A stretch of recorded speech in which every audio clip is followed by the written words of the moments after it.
Bonsoir les jeunes. Ça va?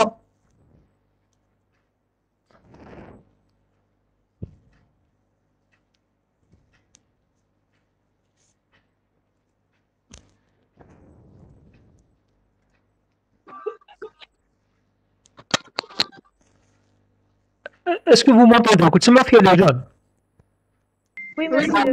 Très bien. Donc bon, bah, nous avons 7 minutes هكذاك. On va attendre un petit peu jusqu'à ce que les autres arrivent ونكمل الكور تاعنا. En tous les cas, j'ai lancé aujourd'hui l'enregistrement. C'est moi qui enregistre cette séance.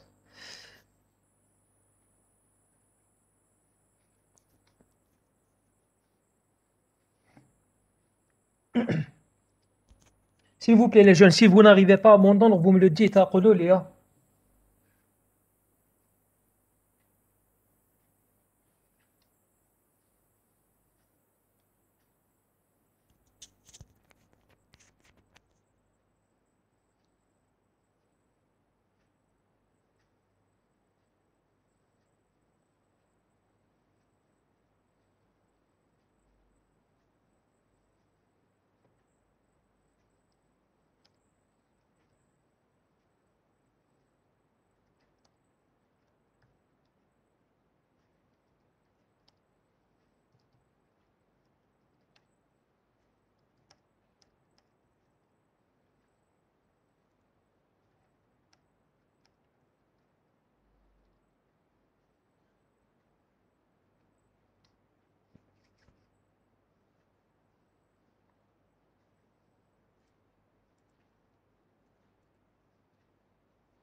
Monsieur, تثبت لنا البي دي اف.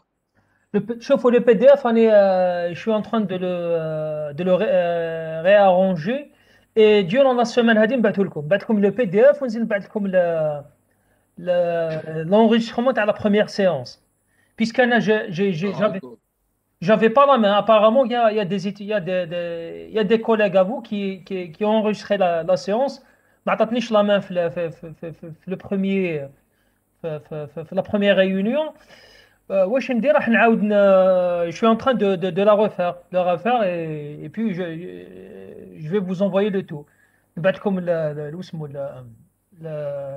la vidéo والكور تانيك. D'accord, monsieur, Inch'Allah. Très bien. Merci beaucoup.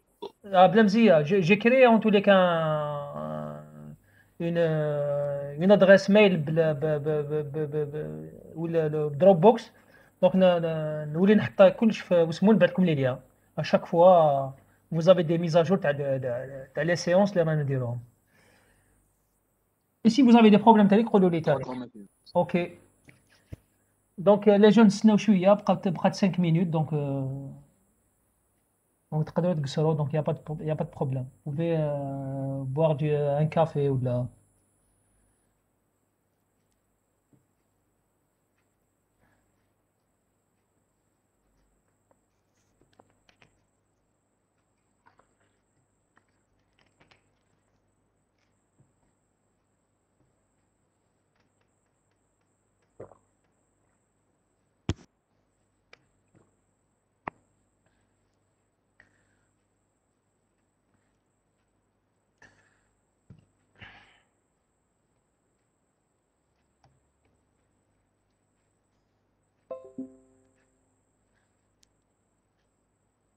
Bonjour tout le monde. Oh, bonsoir.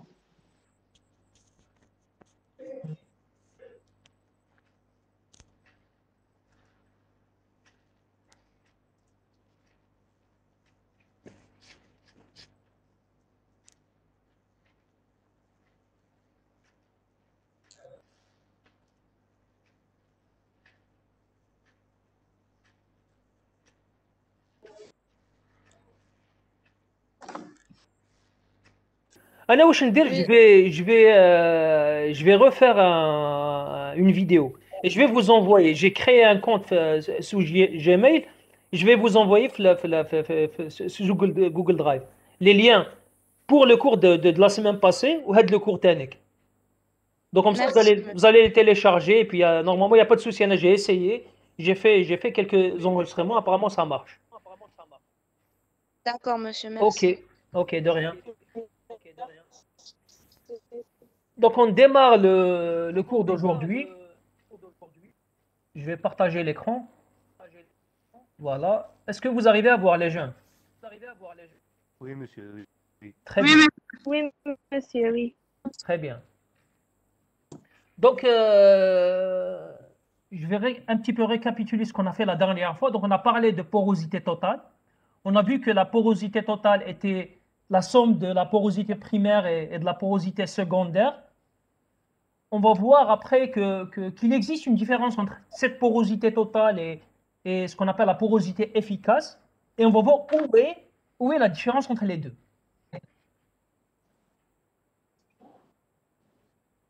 Et puis ici, on voit que la porosité totale dépend aussi du volume du vide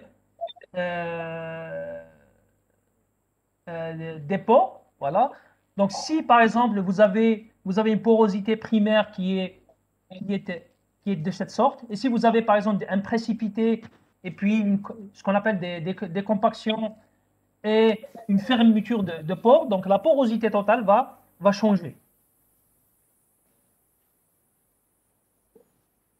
Voilà, on a pris l'exemple du volcan des Mrapi à l'île de Java et on a vu que la variation de perméabilité ici est associée à la variation de porosité. Elle est associée aussi au, au degré de compaction. Donc, vous avez du fluide qui migre dans une première phase et puis vous avez une précipitation, vous avez des réactions chimiques qui font qu'une barrière imperméable va s'installer ou va se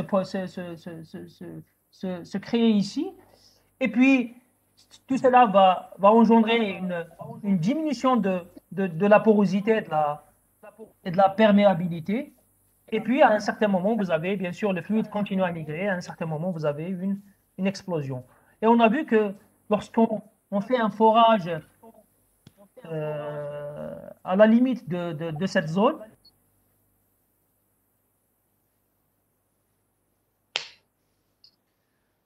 donc on a vu que, par exemple, ici, si on fait un forage et on extrait des échantillons,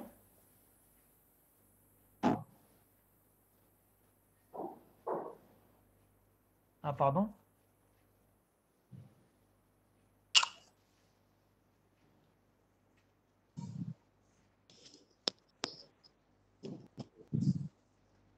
les jeunes, s'il vous plaît, n'envoyez pas des demandes sur Webex parce que ça bloque la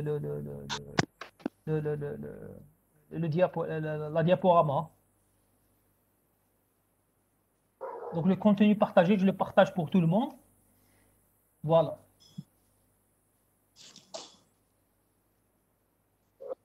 Voilà, ici on a vu que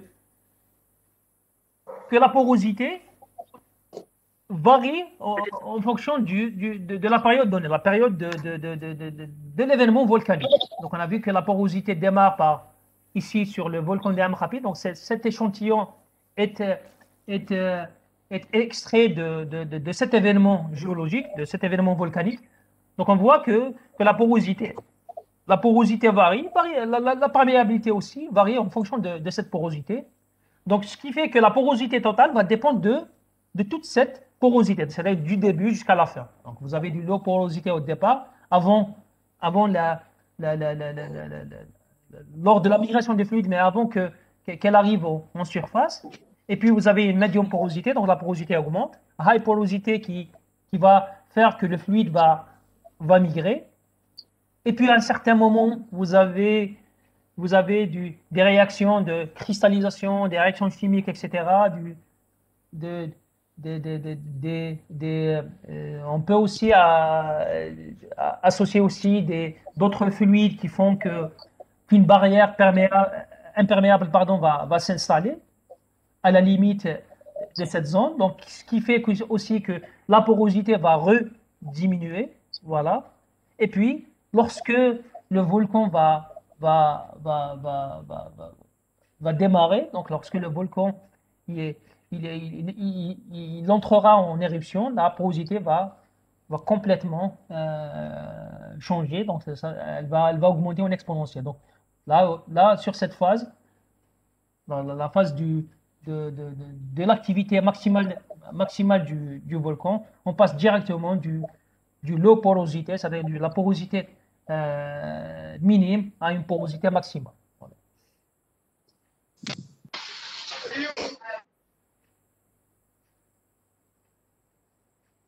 Maintenant, le problème qui se pose, c'est que la porosité totale ne donne pas une indication sur sur le volume de fluide qui circule dans une roche donnée.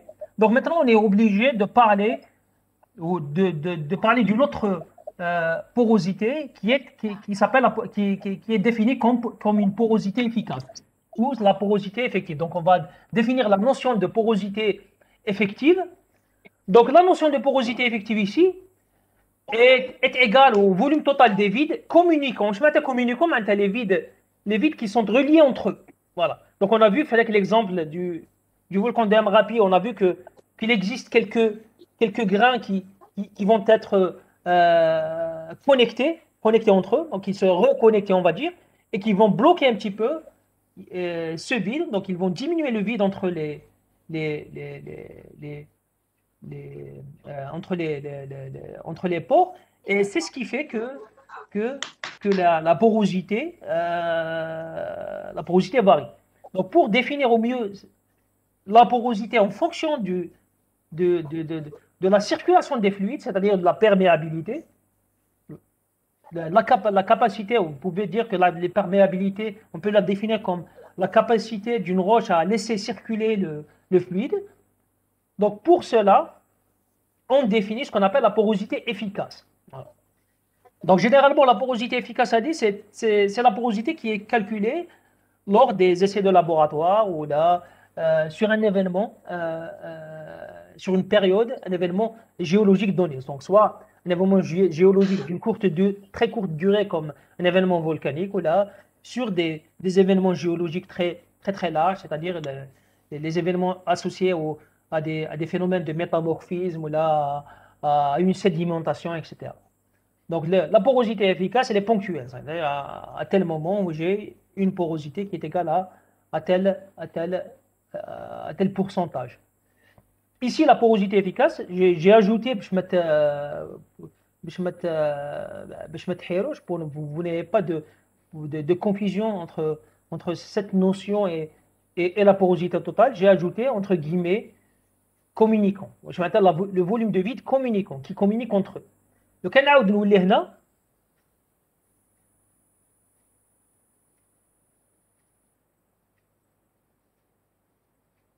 le volume de vide qui communique, c'est le volume de vide qui communique, c'est le volume de vide entre les grains. C'est-à-dire communicant qui laisse circuler le fluide. Le fluide maintenant, voilà, il circule, etc. Maintenant, lors d'un événement géologique, une compaction par exemple, lors d'une sédimentation, lors d'un déséquilibre sédimentaire ou lors d'un volcanisme un événement volcanique qui met le volcan Amrapi, les grains peuvent se solidifier, ils peuvent se compacter هكذا. On va dire qu'on a une suture je crois qu'il met un soudage. Donc les grains ils soudent ils vont former par exemple deux grains vont former qu'un seul grain, et là le vide communiquant généralement il n'y a pas de vide, voilà, il n'y a pas de vide, donc le vide communicant il coule derrière le bas, voilà. Donc ce genre de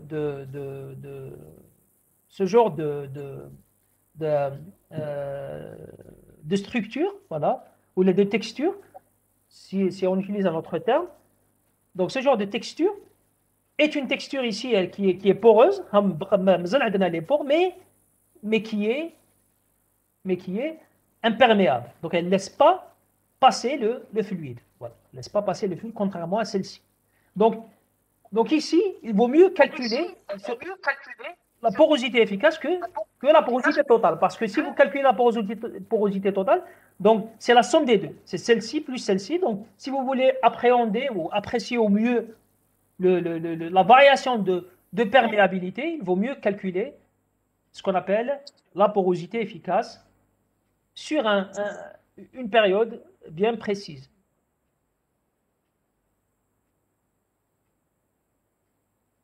ou sur cette période, c'est-à-dire le moment où la compaction se produit.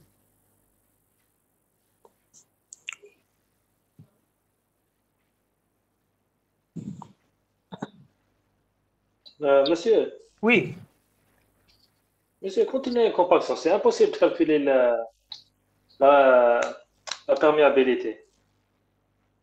mais chez les, il est impossible. On peut la calculer, mais la perméabilité diminue drastiquement. C'est-à-dire que vous avez une diminution exponentielle. Une exponentielle moins x. C'est-à-dire une roche qui est très perméable à une roche pratiquement imperméable. Mais la perméabilité, vous pouvez la calculer. C'est des 0,000, c'est des 10 puissance moins 11, moins 12, moins 13, etc. D'accord, monsieur. On va voir ici, on a un exemple ici. Par exemple, ici, l'exemple, il brille comme un petit peu la relation entre les trois paramètres. Donc, sur cet exemple, on a pris des échantillons de roches et on a calculé le diamètre des grains. Les grains qui sont associés à cet échantillon. Voilà, c'est de la granulométrie. Donc, on a fait de la granulométrie sur chaque échantillon. On a calculé aussi la porosité totale pour ces échantillons et la porosité efficace aussi. Et la perméabilité aussi. La perméabilité à la dernière colonne. Donc là, une chose qu'il faut retenir aussi, c'est que la perméabilité, elle est calculée ici, elle est en centimètres au carré, mais généralement, elle est calculée au mètre carré. Elle est dans le domaine des essais de laboratoire ou dans le domaine de l'analyse des échantillons, on utilise plutôt les centimètres carrés parce qu'on est sur des échantillons centimétriques, mais si vous voulez traduire le tout ou reconstituer une évolution de la perméabilité sur une roche donnée dans le domaine géologique, donc là, on utilise plutôt ce qu'on appelle les mètres carrés. Voilà, donc Monsieur, je pose une question. Oui, معليش. Une question. Monsieur, قلت لنا monsieur la perméabilité de l'espèce 11. La perméabilité varie. احنا نعطيكم un exemple برك. هايك تشوف هنا. Par exemple ici, vous avez des gammes de perméabilité qui varient de 10-1 à peu près, de l'ordre du 10-1 jusqu'au 10-10. Donc la variation de la perméabilité, elle peut varier aussi sur une même roche. Vous prenez par exemple un gravier moyen.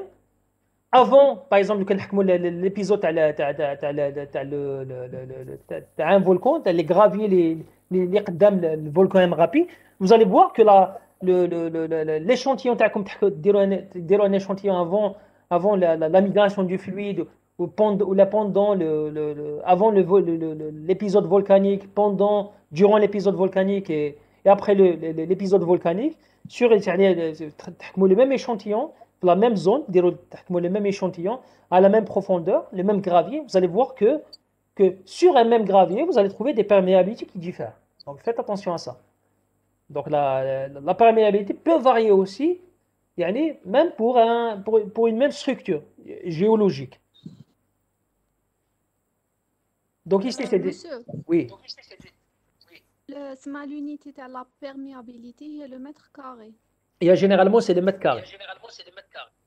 Ou même la perméabilité وكلش. Les trois عندهم unité.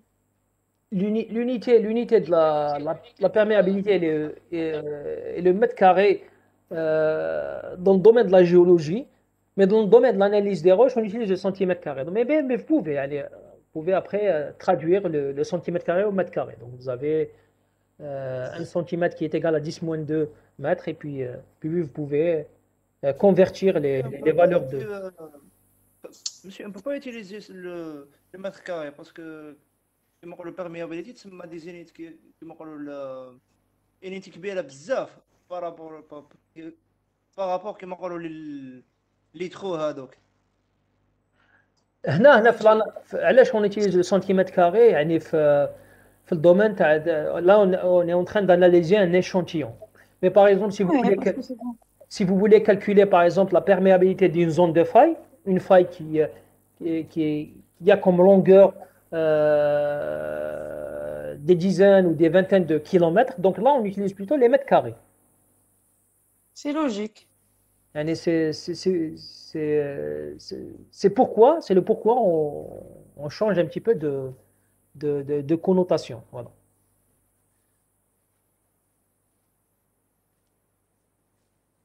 Mais après, vous pouvez traduire. Yani c'est vrai que des fois, c'est difficile de passer d'un essai de laboratoire ou des analyses de labo au domaine géologique réel.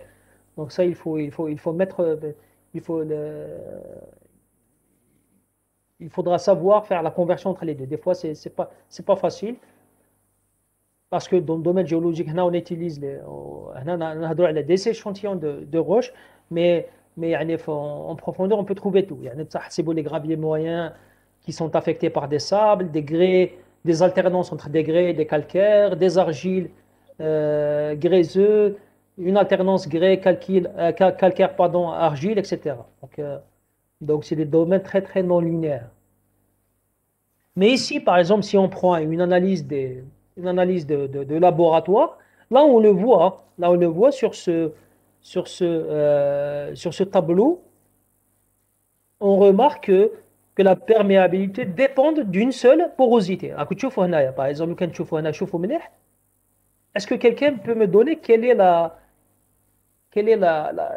porosité entre les deux, entre la porosité totale et la porosité efficace qui dépendent directement de la perméabilité? Là, on le voit. Hein. Monsieur, avec la porosité totale. Non, c'est pas la porosité La porosité totale. efficace. Au contraire, c'est la porosité efficace. Comme les graviers moyens, sable gros, etc., on voit la perméabilité. Sable moyen, sable fin, etc., jusqu'aux argiles. La perméabilité ici, elle est en train de diminuer. 10, moins 1, moins 3, moins 4, moins 5, moins 9, moins 8, moins 9. Mais si vous prenez la porosité totale, donc 45, 38, 40, donc, et puis 30, et puis vous avez 47. Donc la porosité totale Elle ne diminue pas. Voilà, n'est pas en décroissance. Elle ne décroît pas. Voilà. Elle est plutôt variable en ce qu'on appelle une dent de scie. Mais ici, la porosité efficace, non. Elle est en rapport à la perméabilité. Donc la perméabilité diminue et on remarque aussi que la porosité efficace diminue avec la perméabilité. Donc 40, 34, 30, 28, 24, 5, 3. Donc il y a une relation entre les deux. Très bien. Pourquoi une relation? Il y a une relation déjà en termes de formule. Parce que la porosité efficace, donc la définition elle-même de la porosité. Parce que la porosité efficace est égale au volume des vides communicants sur le volume total. Donc, quand la perméabilité, le volume de vide communicant, c'est la perméabilité. La perméabilité, s'il n'y avait pas une communication entre les vides, le fluide qui marche dans il ne circule pas. Il est bloqué. Par exemple, il y a un réservoir d'hydrocarbures. Si vous avez une barrière imperméable, voilà, il y a des grains qui se solidifient, qui se connectent entre eux, voilà, qui ferment un petit peu le vide communicant. Donc, le fluide ne va pas sortir, voilà, il va être piégé dans cette roche, ce qu'on appelle des volumes réservoirs. Voilà. Monsieur, pardon. Donc, la porosité efficace est inexistante tous les argiles. Écoute, très bien. Donc, féliciter les argiles, elle est très très faible. Voilà. C'est pour ça qu'on fait un point. Il est difficile de la calculer. Voilà. Donc, c'est de l'ordre de 0,0011%. Donc, c'est pour ça qu'on fait un point. Donc, c'est des valeurs très très faibles.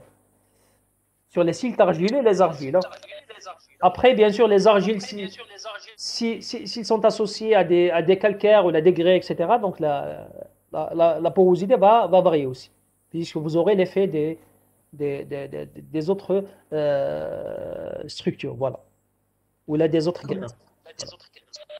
Monsieur, c'est quoi la différence entre la porosité totale ou efficace? Très bien, c'est une question pertinente. Tu fais la porosité totale, il y a la porosité. C'est le vide. Même le كان عندكم une barrière imperméable, le vide اللي كاين لداخل.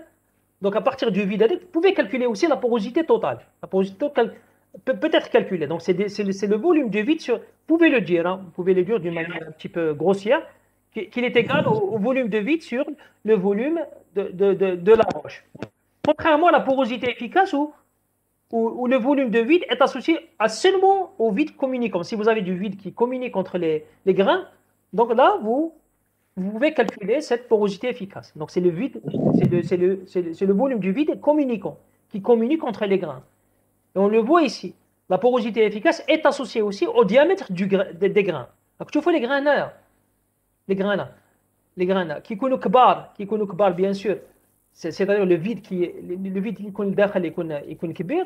Ou dès que le diamètre des grains diminue, la porosité efficace diminue aussi.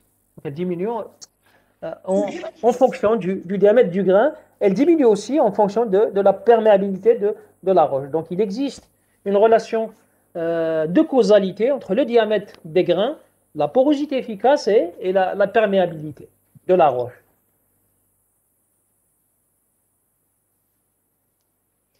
Et bien sûr, la porosité totale, qui me souviens, c'est une porosité primaire plus une porosité secondaire. Donc c'est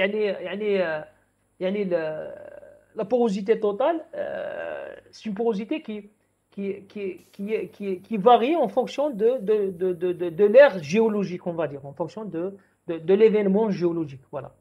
Donc elle est plutôt dynamique. Donc elle dépend d'une porosité primaire qui a été acquise avant et d'une porosité secondaire. Et le calcul de la porosité totale, on ne prend pas en considération le fait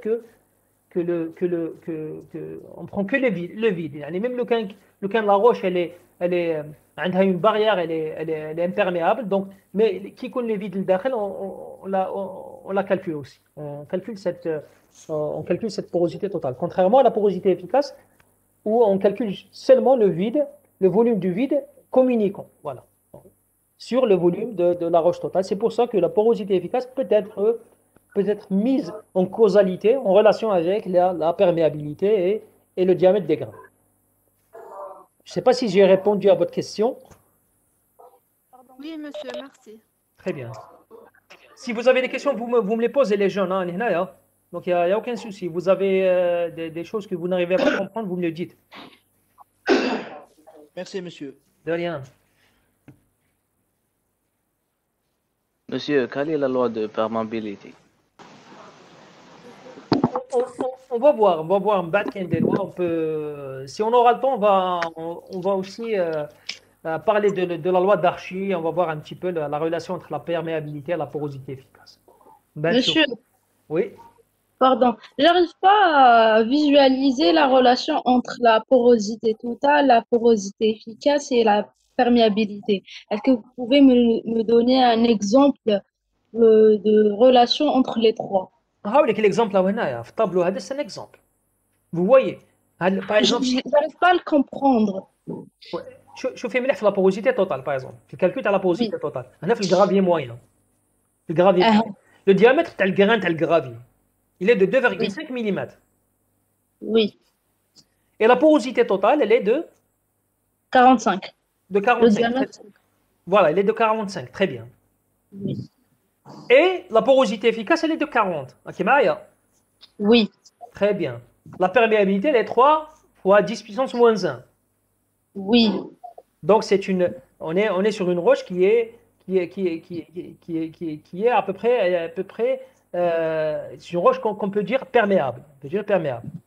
Mais là, c'est quoi le qui fait à partir des chiffres que c'est une roche perméable ou peu perméable ou elle a une grande perméabilité. On va prendre l'exemple tel gravier moyen. L'exemple du gravier moyen. Et puis, on va comparer entre le gravier moyen, entre les deux extrêmes, le gravier moyen et les argiles. Oui. Les argiles. Tu fais le diamètre des grains, les argiles. Il est 0,0002 mm. Donc, oui. les grains sont très très fins, les argiles.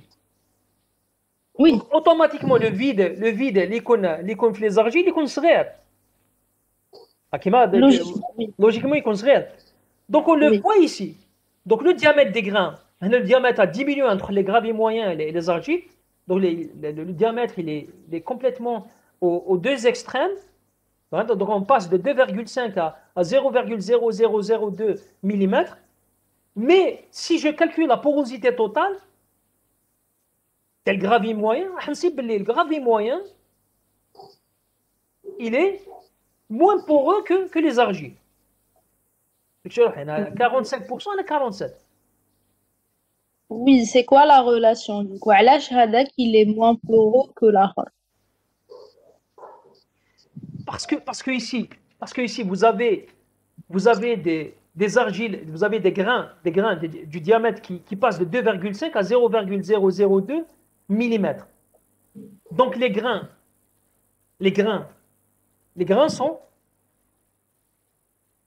sont très très faibles. C'est-à-dire que là on passe d'une granulométrie de l'ordre du millimètre au l'ordre du micromillimètre.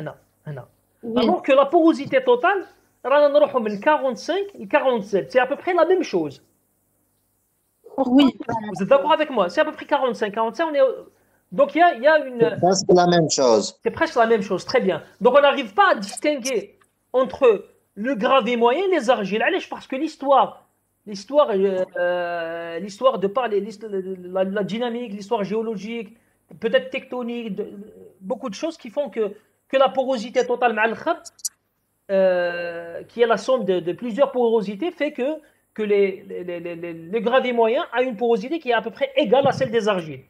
Mais le cas de la porosité efficace, le volume du vide communicant barca, je vois la différence. Je vois que la porosité efficace est le gravier moyen de 40%, alors que les argiles est très très faible. Donc là, je vois qu'il existe une relation de causalité entre la porosité efficace et le diamètre des grains. C'est normal. À chaque fois que le diamètre est le vide entre les grains il est important. les pouces, les billes. Oui. les billes, حطي beaucoup de billes في un bocal وحكمي des ballons, des ballons de hand, des ballons de foot, des ballons de basket. Vous allez voir que le vide entre les billes, il est faible par rapport au vide entre les ballons de hand. Le vide entre les ballons de handball, il est moindre que celui du ballon de foot, à basket, etc. Vous comprenez un petit peu C'est plus... En conclusion, on peut dire que le diamètre détermine la porosité efficace, qu'à chaque fois qu'on a un diamètre كبير, qu'on a une porosité efficace كبيرة. Ou on a une perméabilité aussi كبيرة. Et aussi, elle définit aussi la perméabilité. Donc, la chose qui est remarquable avec la notion de porosité efficace, c'est qu'elle vous permet de... Monsieur, ما نسمعوا. ما كنتش تسمعوه. Ok. J'arrive à vous entendre, moi. Est-ce que vous arrivez à m'entendre comme ça? Monsieur. Qui m'a contraire, monsieur. Voilà. Problème عندها Parce que je dois lever le masque. Le casque, pardon, comme le masque. أنا بقى tellement الفنان Avec le corona de les masques. Oui. Monsieur, ما فهمتش la différence entre la porosité efficace ou la perméabilité. C'est la même chose. يكون عندي perméabilité طالعة, la porosité efficace تكون كبيرة. Voilà, mais c'est la même chose. C'est-à-dire qu'il existe une relation de causalité entre les deux. بوحدة vous pouvez évaluer l'autre. Est-ce que فهمتوا الترك? Mais le plus important, c'est le diamètre. Puisque si on connaît le diamètre des grains, automatiquement, on va avoir une porosité efficace élevée et une perméabilité élevée aussi. Bien sûr, après vous pouvez apprécier le diamètre des grains. Vous pouvez calculer le diamètre des grains. Vous pouvez déduire ou donner une estimation du diamètre des grains à partir de la porosité efficace et de la perméabilité, bien sûr. C'est la porosité qui représente le vide entre les grains. Le vide, monsieur, la perméabilité représente le volume total des vides. Je pense à ça. Voilà, monsieur. Est-ce que vous pouvez répéter votre question, s'il vous plaît? Monsieur normalement قلنا من قبل لا perméabilité عندها relation مع le volume تاع les vides. Bien sûr, مع le volume تاع les vides, les vides communicants, bien sûr, les vides communicants. Parce que si vous avez par exemple كيما شفنا من قبيله une compaction بعد la perméabilité تتبدل كيما شفنا l'exemple تاع مغابي. Le vide communicant يصغر ينقص. وقلت لنا في l'équation هذيك la porosité efficace il y a le volume total des vides sur volume total Voilà. de la roche. Le vide communicant, le vide communicant, voilà. لا monsieur هذيك تاع بوروزيتي توتال ماشي بوروزيتي افيكاس. efficace خونا عاود شوف مليح. لا سي بوروزيتي افيكاس. نو البروف ياك البروف قال باللي البوروزيتي توتال هي الفوليوم تاع لي فيد على الفوليوم توتال دو لا روش. راك غلط خونا. لا بوروزيتي توتال هي ماشي الهاشمي لو غلط. Plus porosité secondaire. S'il vous plaît, les jeunes, j'arrive pas à mettre mon casque. Je vais arrêter le partage. On va aller nous lire. Il n'y a pas de problème. Ok, très bien. يا اخو شوف لا لوا تاعك هذا اللي كان يعطوكا قولوا شوف لا لوا كانت قالبهم يا راه غلط بين بوروزيتي افيكاس وبين بوروزيتي توتال. راهي مكتوبه في هذيك شكون قال لكم؟ ديفينيسيون بوروزيتي توتال. انت غلط يا اخو شوف سمحوا لي غلط. معليش انا اللي غلط الهاشمي اللي قال نسقسيكم غير نتوما تكوبا لا فوا عندكم ماكمش تسمعوا لي غير انا. لي جون تسمعوا فيا دوكا تسمعوا. Monsieur. Voilà, pour répondre à votre question, Hawlik, la porosité efficace est égale au volume total des vides. Voilà. Communiquant sur le volume total de la roche. Voilà. Exactement. واش معناتها الفوليوم توتال دي فيد؟ لو كان نعاود نولي هنا لو فوليوم توتال دي فيد كومونيكون هنا وين راهو الفوليوم توتال دي فيد كومونيكون هنايا راكم تشوفوا هذه سيت اون روش qui a été altérée par un volcanisme. Donc le fluide magmatique ولا مونتيلي كيما تحبوا كيما تقولوا مشى هنا فوالا. دونك هنا في لا زون هذه راكم تشوفوا لا زون هذه لا بوروزيتي افيكاس تاعها elle est très élevée. Vous êtes d'accord avec moi? تسمى لا perméabilité كبيره لهنا. Voilà, très bien. Maintenant la perméabilité زادت. Elle a augmenté. Ce qui a fait que le fluide circule.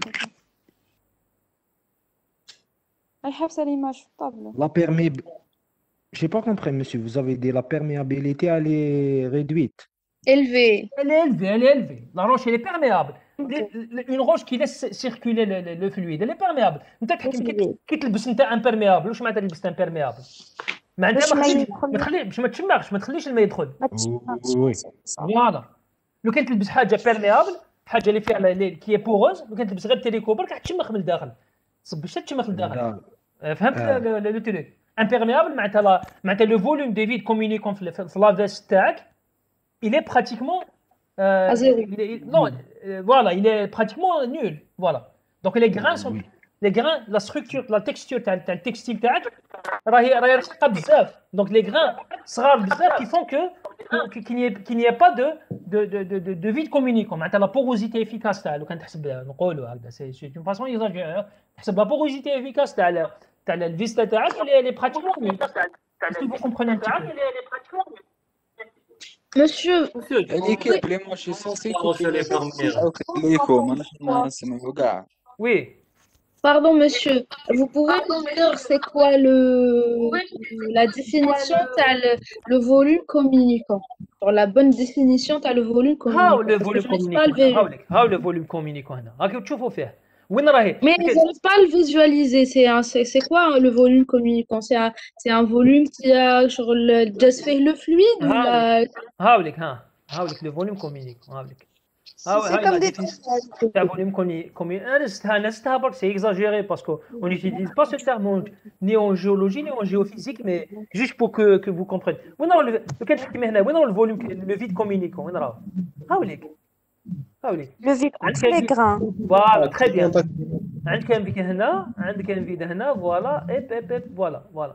Maintenant, si vous avez... C'est le vide connecté entre les Très portes. bien, voilà. Monsieur, vous pouvez me montrer alors c'est quoi le contraire de le vide communicant, l'autre le vide. contraire. كونوا compactés, monsieur, c'est ça. كي يكون كومباكت بيان سور هنا ما عندكمش عندكم دي فيد هنا راكم تشوفوا فيهم هذوك هما لي فيد بصح لي فيد هنا ils ne sont pas voilà ils n'entrent pas en communion ils ne communiquent pas avec les autres هذا le vide هنا il ne communique pas مع هدايا il ne communique pas مع هذا etc. Donc vous pouvez avoir une porosité mais que la roche elle est imperméable هنا la roche elle est poreuse qui a une porosité. Si vous calculez la porosité totale, vous allez la voir, mais elle est perméable. Elle est imperméable. Et bien sûr, qui dit imperméable, dit porosité efficace qui est décroissante, qui est à peu près, qui est très très faible aussi. Voilà. D'accord, merci beaucoup. J'ai compris en fait. Très bien. Merci. علاش on fait ça Pourquoi on a passé de la notion de porosité totale vers la notion de porosité efficace? Tout simplement parce que par rapport au problème donné, c'est-à-dire que pour quelqu'un qui étudie la porosité d'une roche au cours d'une sédimentation, là au cours d'un événement géologique donné, ou là au cours d'une dynamique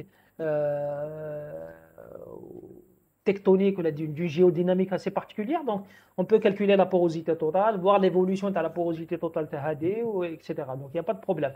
Mais le problème se pose par exemple si je veux par exemple évaluer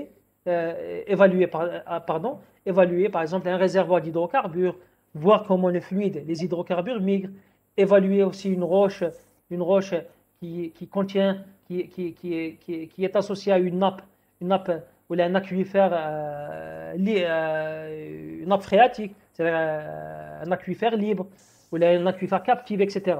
Donc là, on passe du calcul ou de l'estimation de la porosité totale vers la porosité efficace. C'est elle qui nous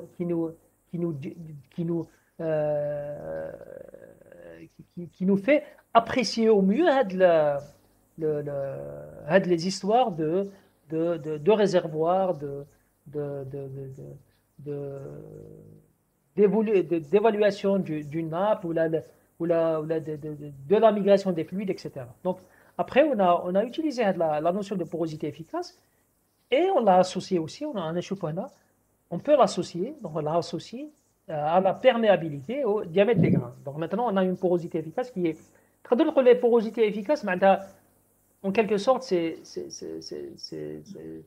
celle qui définit au mieux un réservoir, en quelque sorte, un réservoir. Soit un réservoir d'hydrocarbures, de gaz, parce que le gaz aussi c'est un fluide, ou un réservoir d'eau, voilà, d'eau météorique, c'est-à-dire l'eau de pluie, etc. Donc c'est pour ça qu'on utilise plus la notion de porosité efficace que la notion de porosité totale. Maintenant, qu'il faut évaluer un réservoir, installer les lois d'Archi, etc., ou installer d'autres lois physiques. Donc là, on parlera de porosité efficace. Donc, si on veut évaluer un réservoir, on parle plus de porosité efficace que de porosité totale. Sûr. Oui. Donc, là, j'ai pas bien compris. Donc, la porosité totale, c'est le nombre du vide qu'il y a dans une roche ou dans un matériel. La porosité efficace, c'est le vide qui peut être occupé par un liquide ou un gaz. C'est ça? Absolument. Parce que quand on parle de vide communicant, c'est un vide qui peut être occupé à vous avez pris le terme exact, qui peut être occupé par du fluide, c'est-à-dire du gaz. Donc on peut dire que le gravier moyen, il y a 5% de vide qui ne peuvent pas être occupés par un gaz ou par un liquide. C'est-à-dire, bien sûr, parce que là, quand on parle de porosité, c'est un rapport. C'est un rapport entre le volume du vide sur le volume total de la roche. Donc forcément, là où il y a un grain, c'est du solide. Il y a comme une matrice solide qui fait qu'il existe des zones où vous ne seront pas occupées par le fluide. Voilà. D'accord, merci. Ok. Monsieur. Oui. Monsieur, pour obtenir la porosité totale, on doit faire la somme de quoi? La porosité totale, déjà par définition, la définition de la porosité totale est égale à la porosité primaire plus la porosité secondaire. Wesh معناتها primaire معناتها la porosité au départ de la formation de la roche, si on parle en termes géologiques. C'est la porosité qu'a la roche au moment de la formation. Comme un exemple, le volcan de Rapi. Donc, sur un épisode géologique très très récent, il y a une période très très courte, on voit que la porosité primaire et secondaire varie.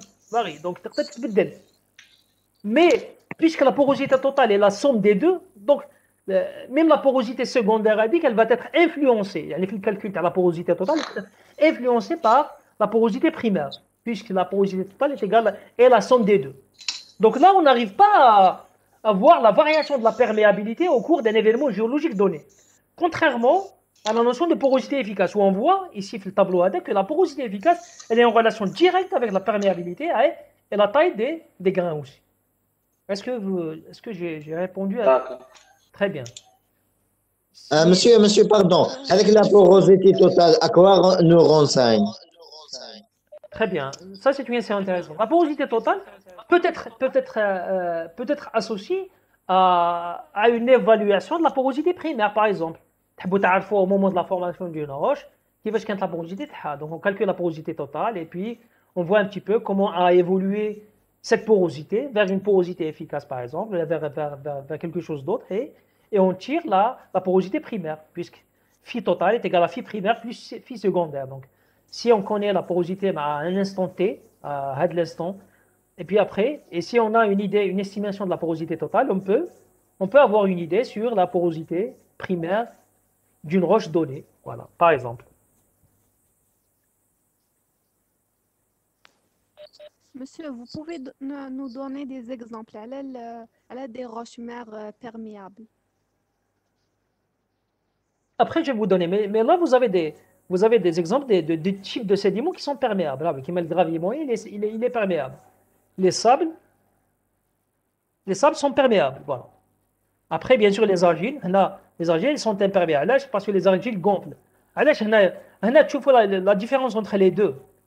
La différence entre les deux, entre la porosité totale phi T et phi E, parce que les argiles, au contact du fluide, ils vont gonfler les argiles. Les argiles, mais le diamètre, les argiles, ils se baissent. C'est pour cela que c'est difficile d'estimer ou de mettre ou de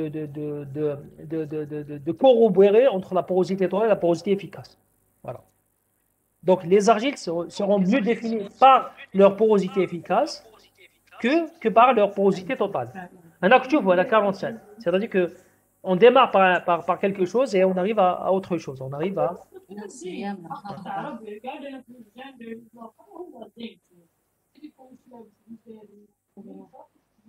Mais après, je vais vous... pour la fin du cours, je vais vous donner un exemple de roche réservoir. Un exemple d'application... Oui.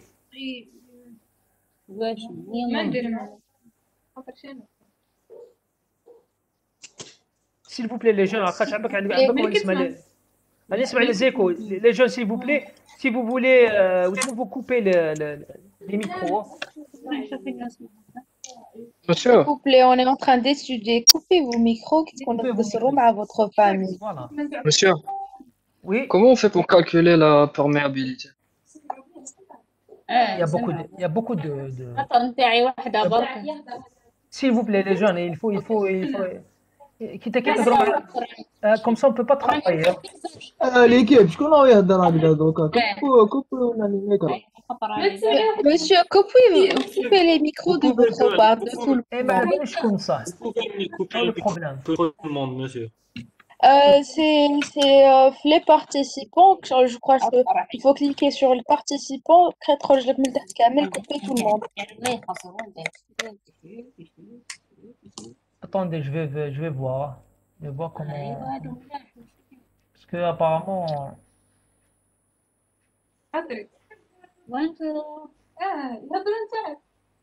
Monsieur Esma, Sarah. Je vais arrêter le partage et puis... On baine monsieur les membres activés. Non, il peut couper les micros de tout le monde à la darbage. C'est participant هكذاك ما après نقدرش تلقى نسقسيه. من تحت couper les micros. كيف داير تسقسيه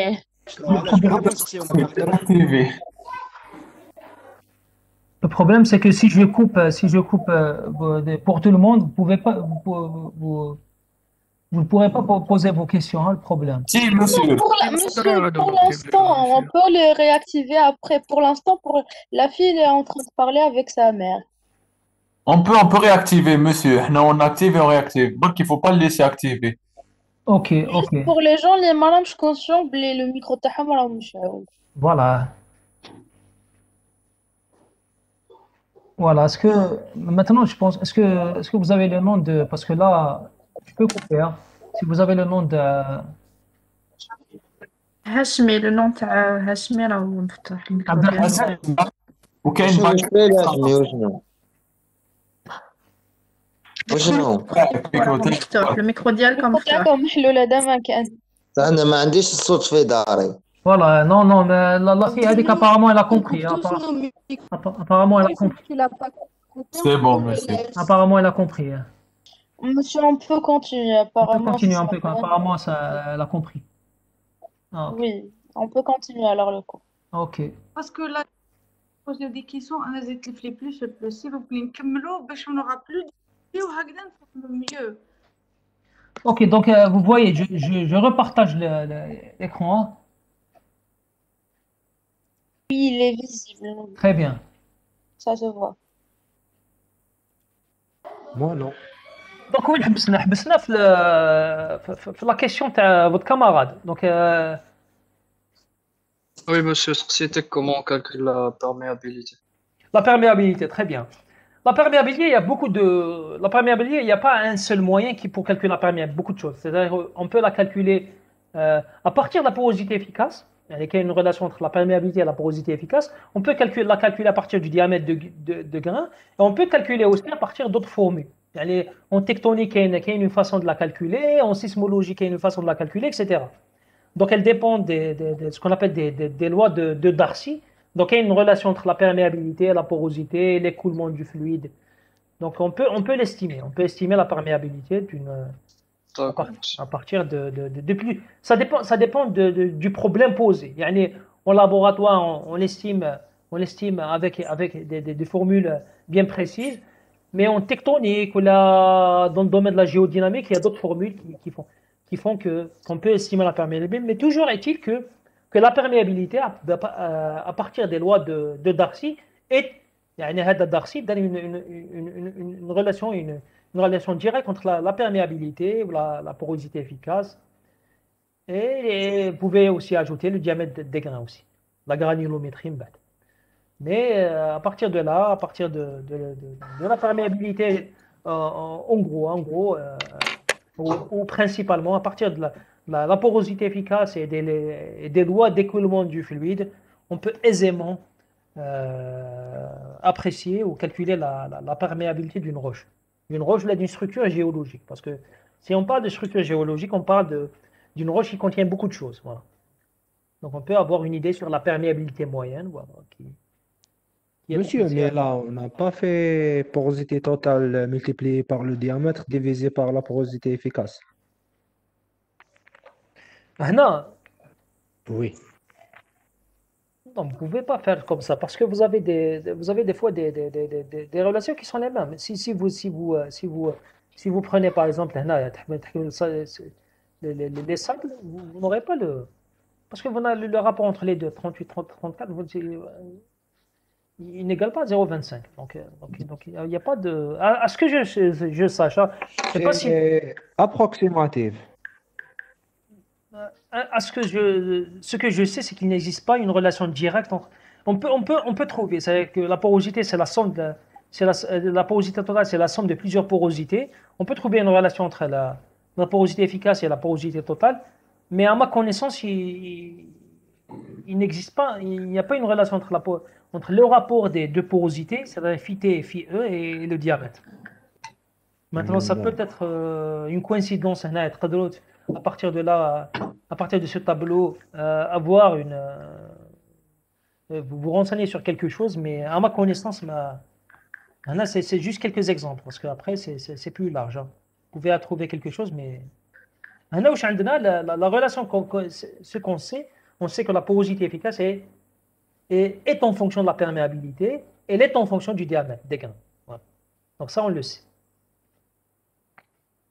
D'accord, merci. Ok.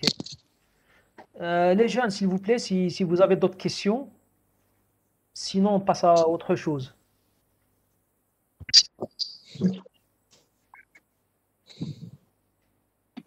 Monsieur, Oui. s'il vous plaît, si on prend par exemple une roche, elle n'a pas des pores communicants. Hmm.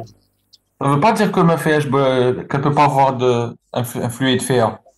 Très bien, très bien. Ça, c'est une question intéressante. أنا نروح لك un exemple. Donc, نروح لك un exemple وين نشوف une relation entre voilà, هاو l'exemple. Donc, سبقت شوية في la diapo. هذا c'est un exemple de basalte. هذو c'est des colonnes basaltiques. تعرفوا البازالت. C'est quoi la question? J'ai pas bien entendu sa question.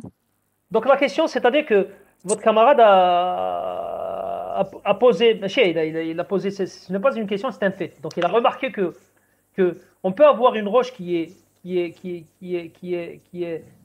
n'a pas de pore, mais qui a une certaine perméabilité. C'est-à-dire le vide communiquant entre une structure peut être large par rapport à une porosité donnée. Monsieur Alex, c'est le clivage. Bon, vous pouvez dire le clivage, mais si vous prenez la structure qui est marahi, si on parle de géologie, hein, parce qu'on parle de géologie, on parle de structure. Quand la structure a des gars, voilà, les colonnes basaltiques. Donc ça, c'est un exemple. Vous avez une colonne basaltique, vous avez des basaltes où le basalte a des grains très fins, donc vous avez une porosité qui est pratiquement nulle sur le basalte, voilà. Et c'est une roche qui est imperméable, bien sûr, le basalte. Mais si vous prenez, par exemple, l'ensemble de ces colonnes basaltiques, l'ensemble-là, vous voyez que l'ensemble, il y a des vides entre eux. Donc, l'ensemble de cette structure, le basalte en lui-même, la colonne en elle-même, elle est imperméable, si je simplifie un petit peu. Mais si l'ensemble de cette structure, l'ensemble, il est perméable. Voilà. Il laisse passer le fluide, c'est l'eau. Voilà. Okay. Voilà. Donc ça, c'est un exemple entre la différence entre une porosité efficace et une porosité totale. Donc on voit ici que la porosité efficace, la structure, elle est plutôt large, elle est plutôt assez appréciable. Voilà. Donc la perméabilité, elle est appréciable aussi. Voilà. Donc quand tu fais le mahoui alors que si on prend par exemple un échantillon de basalte, le basalte il est fortement imperméable. Là, c'est juste un exemple pour vous montrer un petit peu Monsieur, la différence d'échelle. Une échelle à une autre, vous allez avoir des perméabilités qui diffèrent. Donc à l'échelle microscopique, donc le basalte il est imperméable, mais à l'échelle macroscopique dans le domaine géologique, un ensemble de colonnes basaltiques peut être perméable. Voilà. Donc il faut faire attention à ça, le calcul t'as compris. Monsieur, s'il vous plaît, pour la roche saturée en eau. Généralement, les roches saturées en eau, c'est des roches sédimentaires. Saturées en eau, maintenant, une certaine limite, une classe saturée de la roche. Voilà. Comme a votre camarade tout à l'heure, le fluide occupe tout le vide. Le fluide, il occupe tout le vide. Voilà. Donc, c'est le volume des vides sur le volume des pores saturés, c'est ça? On peut chauffer les lois de saturation parce qu'il y a plusieurs lois. On va voir. Ça dépend des lois qu'on utilise. Voilà. Donc, la saturation en eau dépend de Monsieur, une roche, باش تكون poreux, plutôt باش تكون perméable, لازم تكون poreux. Le contraire, non. Bien sûr, absolument. Le contraire n'est pas toujours vrai. Voilà. Monsieur, d'après ma connaissance, على بالي باش تكون بور perméable لازم تكون عندها لي بور ويكون كونيكتيفيتي بيناتهم. Bien sûr, une roche pour qu'elle soit Les perméable. argiles sont des roches imperméables. علاش les argiles à la base les argiles c'est des roches perméables à la base, mais les argiles gonflent. Le problème des argiles, les argiles c'est que le volume تاع le grain تاع l'argile ولا هنا كنحكموا si je compare برك هنايا كنشوفوا ليماج اللي راني نوري لكم هنا si vous comparez entre l'argile والبازالت الجران تاع البازالت ما يتبدلش يقعد le même, le basalte peut se casser donc mais le volume le grain تاع البازالت il est le même contrairement aux argiles à l'argile le diamètre تاع الجران تاع l'argile يتبدل donc l'argile peuvent gonfler donc la porosité pour une structure argileuse varie dans le temps, ce qui fait que la perméabilité de l'argile varie aussi. Donc on peut passer d'un argile qui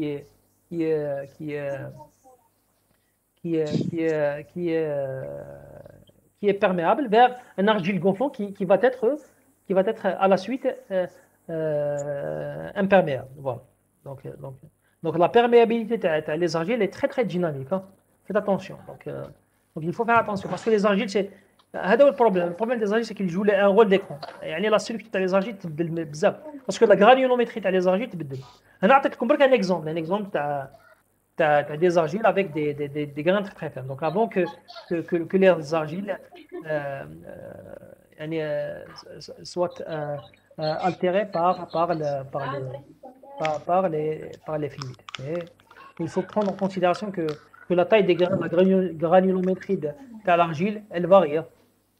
Elle n'est pas la même. C'est pour ça qu'on calcule l'influence à l'argile. Pour des textures particulières, pour des roches par exemple calcaireuses ou les grès ou c'est pour ça qu'on calcule généralement le volume d'argile et les roches. Même pour les roches à mer, les roches réservoirs d'hydrocarbures. Voilà. Donc faites attention à ça. هذاك الثاني هذا ليكزومبل اللي عطيتكم هذا لي طابلو اللي وريت لكم هنا c'est un tableau au cours d'une période donnée يعني c'est des échantillons يعني on a fait du carottage et on a pris l'argile telle qu'il est بعد ما على بالناش après si l'argile عندكم l'argile le problème تاع l'argile même au cours d'un séisme la granulométrie le diamètre تاع l'argile تبدل donc vous avez une variation de pression des pores due à un séisme qui peuvent influencer aussi le diamètre des argiles, qui peuvent soit l'augmenter ou le diminuer. Donc faites attention à ça. Bien sûr, quand le diamètre des argiles augmente... Monsieur, on n'entend rien. Vous n'entendez rien? وهكذا تسمعوا فيها. سي انا سمع نسمعوا فيك نورمال. انا نسمعوا فيك نورمال. انا نسمعوا فيك. Très bien. Connexion تاعو monsieur. Connexion تاعي انا. Donc lorsque par exemple les argiles حاجه اللي حتتبدل في Monsieur, on n'entend rien. انا نسمعوا حنا لا كونيكسيون تاعك ماشي مليحه لا كونيكسيون تاعك عيانه. بعثوا له ميساج.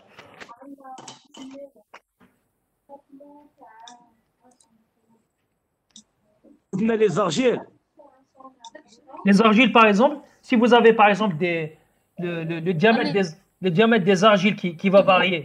واش معناتها la porosité efficace تاع l'argile va varier.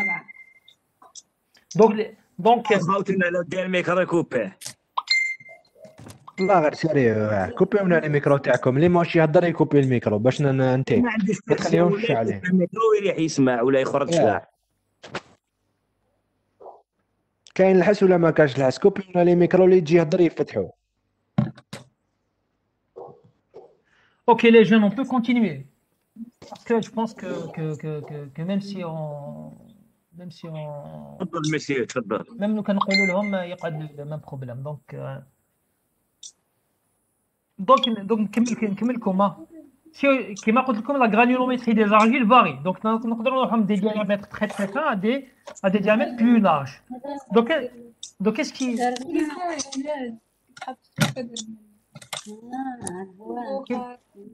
Quelle est Mademoiselle, la... coupe الميكرو Léon, حشموا مع sa شويه. mère ou la sa sœur, coupez le micro s'il vous plaît ما وكملوا بيقصر هذا يخرج الشيء يقصر تاعكم. ولا يكوبي ولا يلحي كونيكسيون ويقصر. ايوا حتى نجبدوا اسماواتكم كاع. احشموا شويه. C'est en cours, c'est pas une réunion de discussion.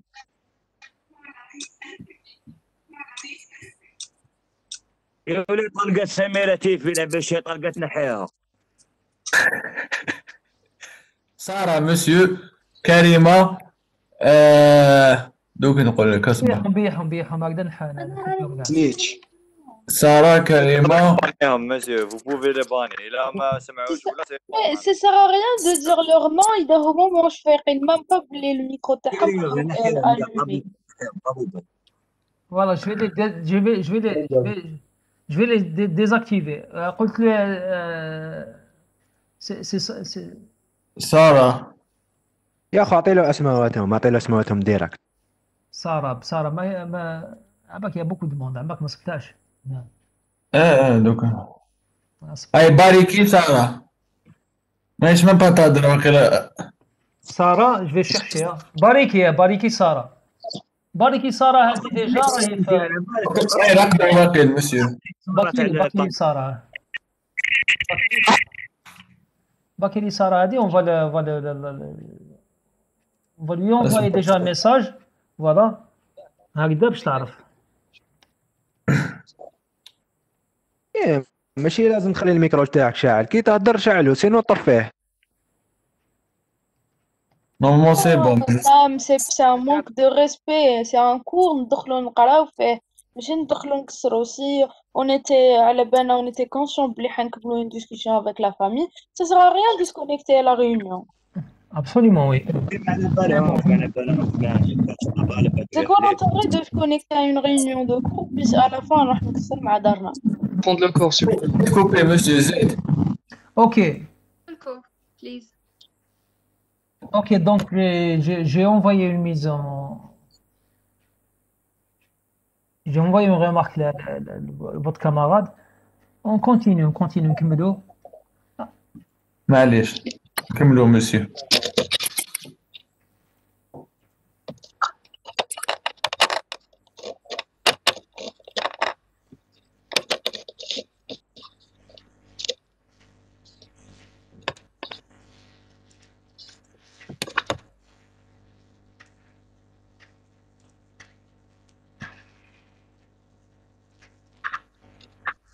Donc, كما قلت لكم قبيل, si vous prenez par exemple une roche par exemple argileuse qui peut avoir بعد كيتمام بعدو على فمكم مقربوا هكذا ça va.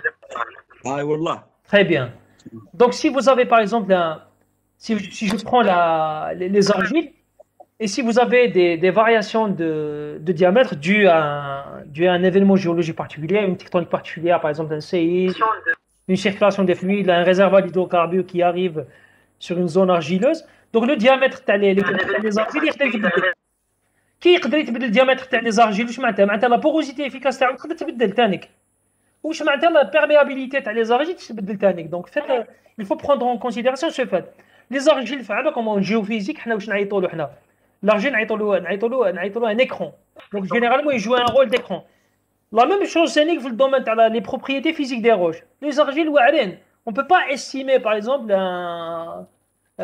la perméabilité des argiles. يعني هنا في le cas وين quand la granulométrie تاعو il est très très fine, il est imperméable, mais dès que les argiles en contact de l'eau ou en contact d'un événement tectonique particulier ou avec une variation de pression des pores qui fait que les argiles vont gonfler, donc la perméabilité تاعو تتبدل ثاني. Donc faites attention à ça.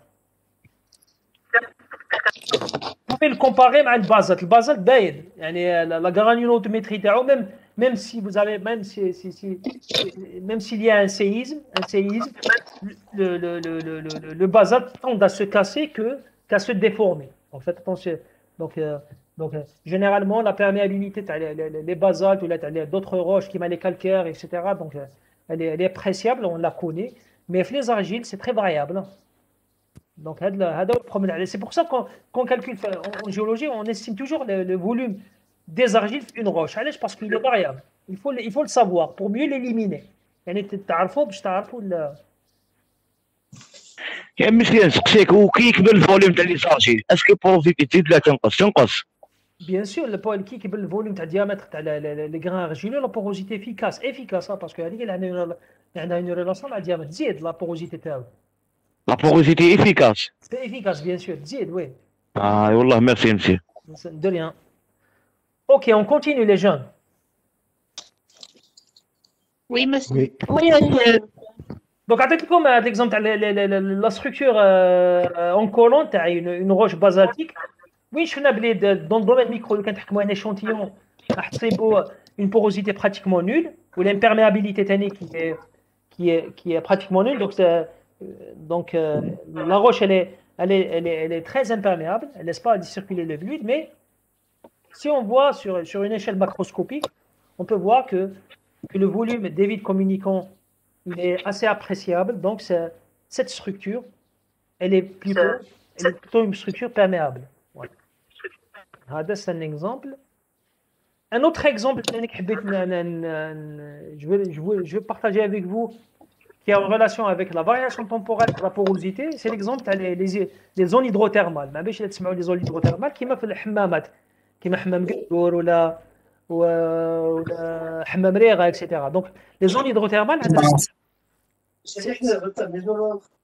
c'est des zones où vous avez du fluide le fluide à une certaine température qui migre, et ce fluide va faire que qu'il peut influencer le fluide, l'élévation de la température et la migration des fluides va faire augmenter la pression des pores dans une roche particulière, un before an earthquake, et qui peut provoquer des séismes. Donc les zones hydrothermales sont aussi associées à des séismes. Et les séismes aussi vont faire que la roche qui est réservoir de ce fluide hydrothermal varie aussi. Varie en termes de porosité. Oui. l'image monsieur تروح وتولي. l'image تروح وتولي. أنا عندي الكونيكسيون تاعك الكونيكسيون تاعك عيانة. برك الصوت تاعو يتخلط شوية مسيو. الصوت من ذاك هو يروح صح سي فري. Maintenant si par exemple on prend la zone hydrothermale, on prend un échantillon, on voit que avant le séisme de la porosité hylique, donc vous avez les grains à la roche tana, puis après un séisme, donc la porosité à la roche elle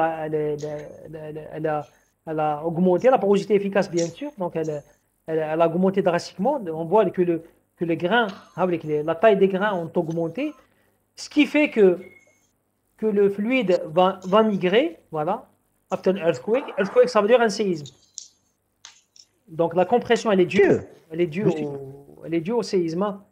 Et puis, un mois, oui. La porosité a diminué, non? Là. La deuxième. La deuxième. Vu que Après le séisme.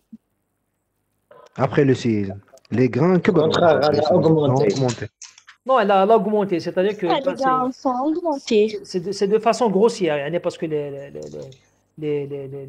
les particules communiquent entre eux. Le volume de vide communique entre les il augmente. Mais il augmente. On ne le voit pas. Les grains augmentent.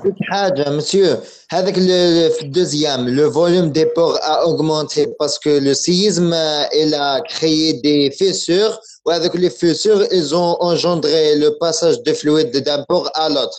Très bien. C'est exactement ça. C'est-à-dire que vous avez création de fissures qui marquent, et vous avez aussi variation de la porosité à la zone hydrothermale. Donc porosité surge, elle augmente. Il y a un pic de porosité. Bien sûr, c'est la porosité efficace. Il Le vide communiquant entre les grains augmente. C'est d'une façon grossière. Parce que le dessin, ça, il est un petit peu mal fait. Il est un petit peu mal fait, même si c'est une explication scientifique. Hein. Parce que les grains, il faut voir, il y a des grains qui manquent. Mais la taille des grains, ils ont augmenté, donc la porosité augmente, ce qui fait que, la porosité efficace bien sûr, ce qui fait que la roche va devenir plus perméable et le fluide va migrer vers le haut. Donc la zone hydrothermale la surface qui va coller. Ici la même chose, donc la même chose ici, donc après un mois, vous aurez toujours, vous aurez toujours du fluide qui migre vers la surface. Et c'est pour ça qu'apparaît après à la fin cette zone hydrothermale. Donc الحمامات كيما نقولوا الحمامات les zones hydrothermales اللي ممكن تشوفوا الماء سخون يطلع بجسمه. Donc c'est une conséquence d'une variation de porosité efficace et d'une tectonique particulière aussi. Voilà. Donc الحمامات ما تصيبهمش partout. Voilà. Donc généralement c'est à la limite de plaques tectoniques. C'est vrai que dans des endroits où vous avez des séismes, vous avez aussi des séismes et une variation de porosité aussi. La variation de porosité efficace, elle est due à l'hydrothermalisme en lui-même, mais surtout à l'effet qui stimule cette porosité et le séisme. Je ne sais pas si vous arrivez. Moi, l'exemple là, comme je te fous, la porosité fait une zone particulière, une zone dans le domaine naturel, dans le domaine géologique, varie. Voilà. C'est un mois avant, un mois après, vous avez des variations de porosité efficace assez remarquables. Voilà. Et vous avez des phénomènes qui apparaissent. En surface, en tant que géologue, qui تشوفوا زعما نقولوا الماء يخرج الماء سخون يخرج une zone hydrothermale qui se crée, vous pouvez la connecter à une porosité qui augmente aussi. Donc qui diront un forage تاعكم في الجهه هذيك وتصيب une porosité élevée. يعني au départ la porosité تاع la roche تاعكم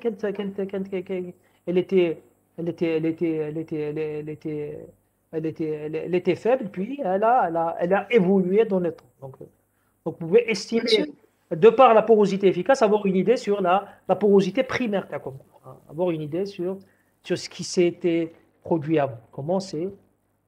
Qu'est-ce qui a fait que l'hydrothermalisme apparaît en surface, migre vers le haut. Voilà.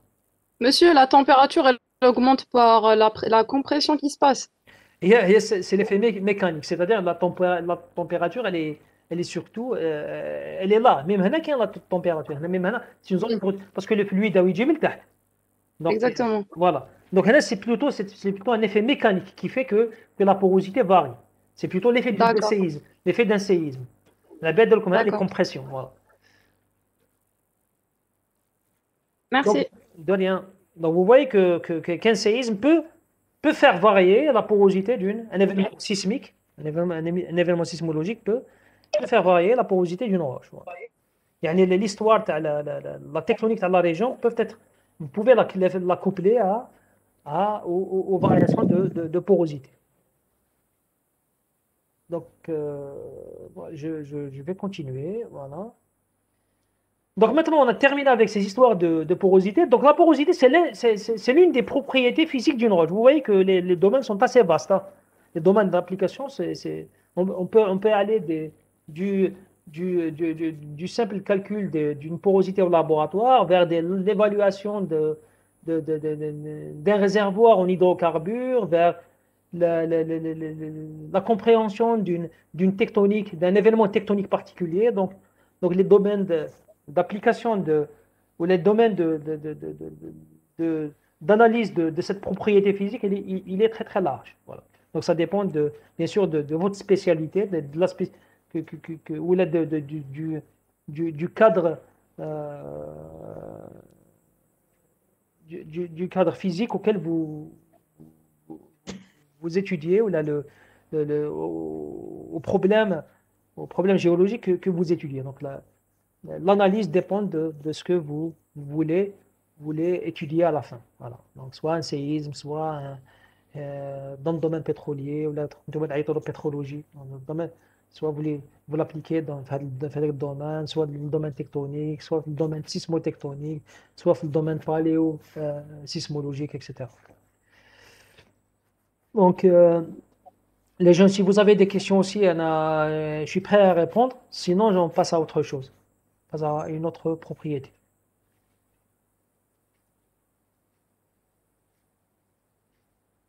Ok, donc, ok, très bien. Donc, on continue. Donc, maintenant, on va voir une autre propriété physique qui est la résistivité électrique des roches.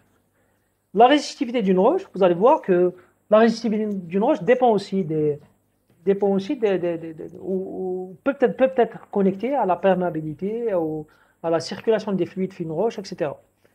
La résistivité d'une roche électrique des roches, pourquoi on utilise cette propriété dans le domaine de la géophysique pour évaluer une roche? Tout simplement parce que la résistivité électrique d'une roche peut varier de 0 jusqu'à 10 000 ohms. On va voir. La gamme de variation elle est très très large. Donc, ce qui fait qu'on peut différencier entre les roches d'une manière très très efficace et très très remarquable avec cette propriété.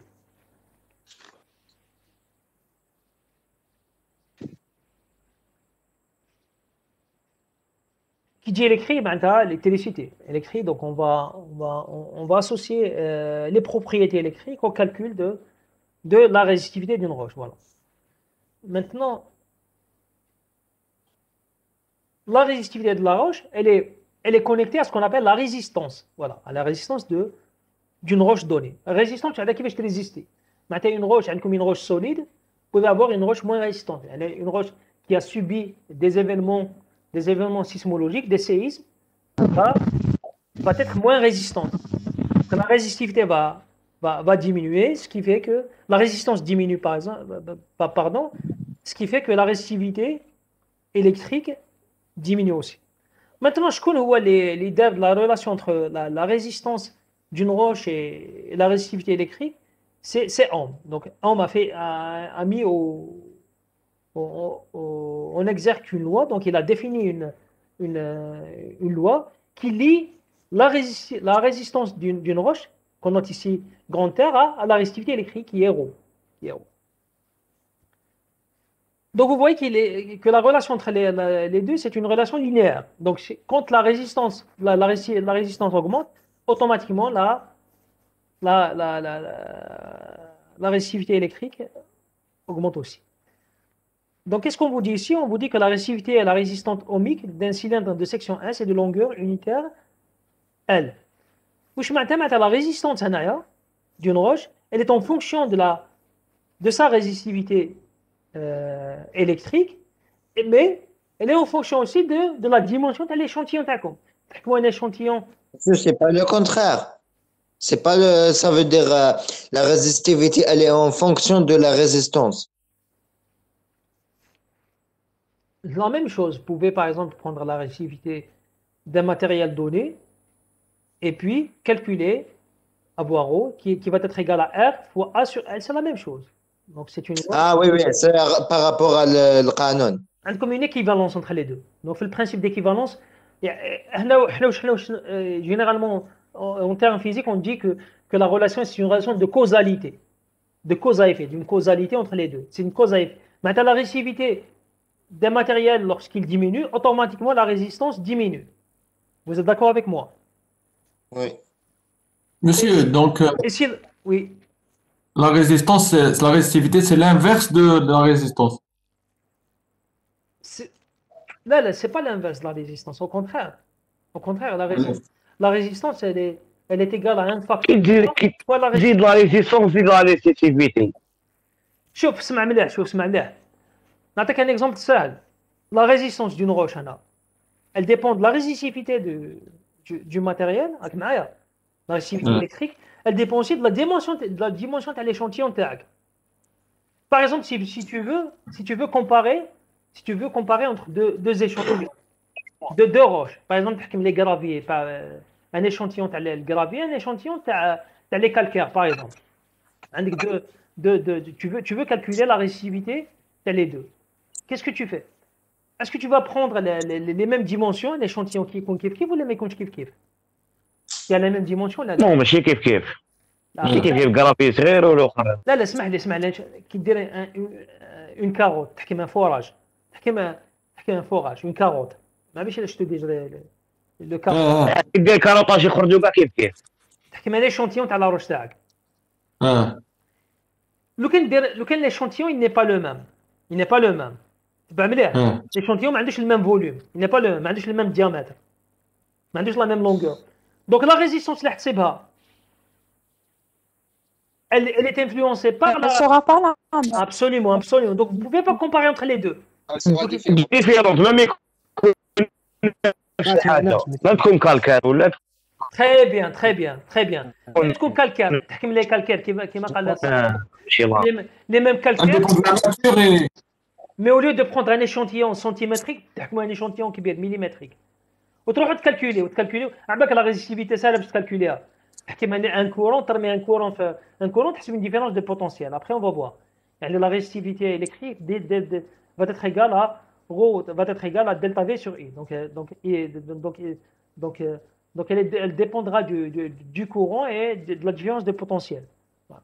Donc on peut calculer la résistivité. Mais le problème c'est que la résistance n'est pas la même. Parce que l'échantillon تاعكم il n'est pas le même. Même si vous parlez d'une même structure, du même calcaire. Donc faites attention à ça. Donc la résistance dépend de la résistivité, des calcaires mais dépend aussi de l'échantillon. Voilà. Donc la résistance d'une roche, elle dépend de la résistivité, des propriétés physiques de la roche, la résistivité électrique, mais elle dépend aussi de la taille de l'échantillon. Donc ça c'est très très important aussi. Donc pour définir la propriété physique qui définit le matériel تاعكم هنا ماشي la résistance, c'est la résistivité électrique. Donc si vous voulez dire que vous voulez donner calculer donner une différenciation entre le calcaire et les argiles, etc. Donc là il vaut mieux définir la notion de résistivité électrique. Donc c'est elle qui permet de, bien sûr, le domaine du sous-sol, une prospection géophysique, parce que pour la prospection géophysique, on ne parle pas on ne va pas parler d'échantillon, on va parler de volume rocheux. On va parler de volume rocheux. Si je veux avoir une idée sur ce qui se passe au-dessous, donc il vaut mieux que je définisse la notion de résistivité électrique. Au lieu de définir la notion de résistance. Parce que comme on le voit ici, la résistance, elle dépend de la résistivité électrique de la roche, c'est-à-dire de la propriété physique de la roche en elle-même, mais aussi du rapport de la longueur de l'échantillon sur la section. La section Heidi. La section NF, donc si vous avez une section cylindrique, donc la section va être égale à pi r carré. A هو S. Je vais le corriger, donc c'est la même chose. Donc S est égal à pi r carré. Donc la section, la surface, qui est reconnue. La surface, c'est le cylindre. Donc faites attention à ça. Donc les géophysiciens calculent plutôt la résistivité électrique d'une roche. Donc pour différencier entre par exemple les calcaires et les argiles, les géophysiciens apprécient plutôt la résistivité électrique d'une roche. Donc en prospection électrique, on sait calculer la résistivité électrique. Et la résistivité électrique qui va elle est en mètres. Elle traque la connexion. Est-ce que vous entendez? Oui. Très bien. Elle est des fois trop parce que j'ai la 4G, mais j'ai aussi la connexion la DSL, mais la DSL elle est en mauvais état, donc j'utilise que la DSL elle ماشي مليحه بزاف. كانت مليحه la semaine passée, mais maintenant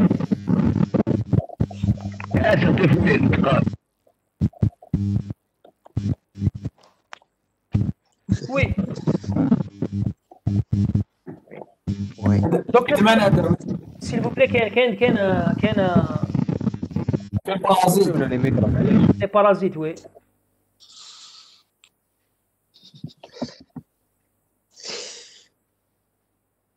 Voilà, donc par définition, la résistivité ρ, c'est la résistivité électrique des milieux, et la propriété physique qui détermine la capacité de ce milieu à laisser passer le courant. Donc, la perméabilité, c'est la capacité du milieu à laisser passer le fluide, c'est la capacité du milieu à laisser passer le courant. Allez, le courant, parce que on excite une surface donnée par un courant, on voit la réponse, le milieu, la roche ou l'échantillon.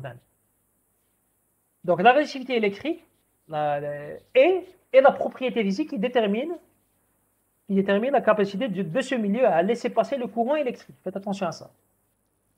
Donc la résistivité électrique dépend du courant électrique. Et aussi la résistance d'une roche, elle dépendra de la résistivité de sa propriété physique, mais elle dépendra aussi du volume de la roche. Mais c'est normal parce que, par exemple, حجرات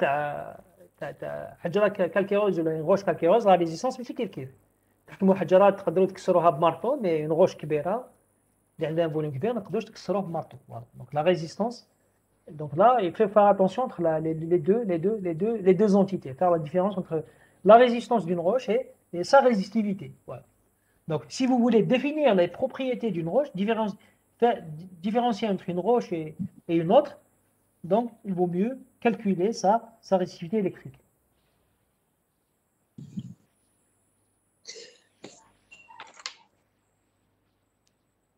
Maintenant, ce qu'on appelle, lorsqu'en électrique ou en prospection électrique, on définit la résistivité électrique d'une roche, mais on définit aussi la conductivité ou la conductibilité électrique. Parce que pour les roches qui sont très très conductrices, où le fluide circule, ou une roche qui est très fracturée, donc il est plus facile de calculer la conductivité que de calculer sa résistivité. Donc la conductivité, tout simplement, est l'inverse de la résistivité. Donc sigma est égal à 1 sur ρ. Donc c'est l'inverse. Et on vous dit en hydrogéologie, on emploie le plus souvent pour la conductivité ou la conductivité électrique, on emploie plutôt ce qu'on appelle des micro-ohms centimètre moins 1, c'est-à-dire des micro-ohms sur centimètre, donc l'unité de la conductivité, et le micro-ohm sur centimètre, c'est-à-dire micro-ohm centimètre moins 1, ou le micro-Siemens. Micro-Siemens centimètre moins 1, voilà. Donc on définit, c'est les deux. Monsieur. Oui. C'est les deux unités fondamentales de la conductivité dans le domaine de l'hydrogéologie. Oui. Monsieur, une question. monsieur مقبل درت لنا لا بوزيتي حسبناها كيما نقولوا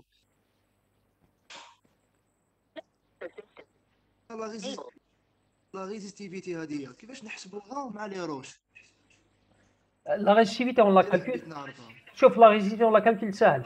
حكم انت un échantillon تاعك واش دير. حكمت un échantillon حكم par exemple un courant électrique. جوز الكورون électrique في لا روش تاعك في لا روش. جوز الكورون électrique في لا روش. لو كتحط un petit voltmètre.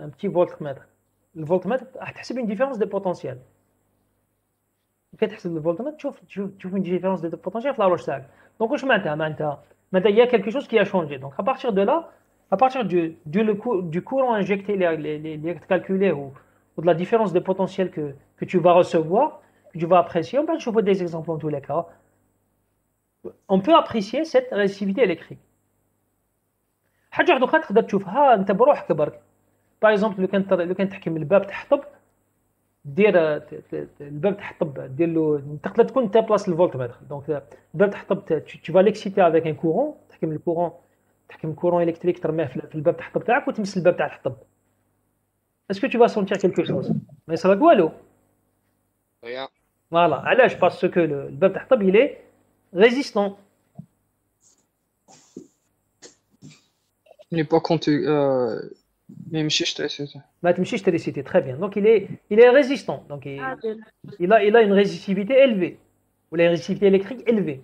مي لو كان تحكم نتا رومبلاسي الباب تاع الحطب باب تاع حديد راح ضربك الكره ولا لا؟ ما تغامرش بينا فوالا ما تغامرش بينا من بعد. نقلية. Donc vous voyez, ouais, donc vous, donc Mais vous voyez. monsieur, comment on la calcule, monsieur? Comment on a calculé la résistivité d'une roche. Non, On va voir des exemples. On va voir des exemples. Comment on apprécie, comment on calcule sur le terrain. Je vous ai préparé un exemple, tu as une étude de prospection géophysique, comment on peut apprécier ce paramètre physique, c'est-à-dire la résistivité électrique. On va le voir ensemble, Bad. Donc, il y a pas de souci. Monsieur, une question, s'il vous plaît. Oui. Monsieur, comme étant des géologues, la résistivité ou la conductivité, elles vont nous servir comme quoi? Comme la porosité. كيفاش نتحققوها؟ La question تاعك إلا فهمتها, c'est-à-dire que vous voulez, lors de l'interprétation, comment vous pouvez lier entre la résistivité électrique, la conductivité et la porosité. Oui, par exemple, on a dit la porosité des roches, on va savoir les fluides qu'on va trouver à l'intérieur et tout. شوفي سهل. احكمي لا ميم شوز، احكمي الحطب، احكمي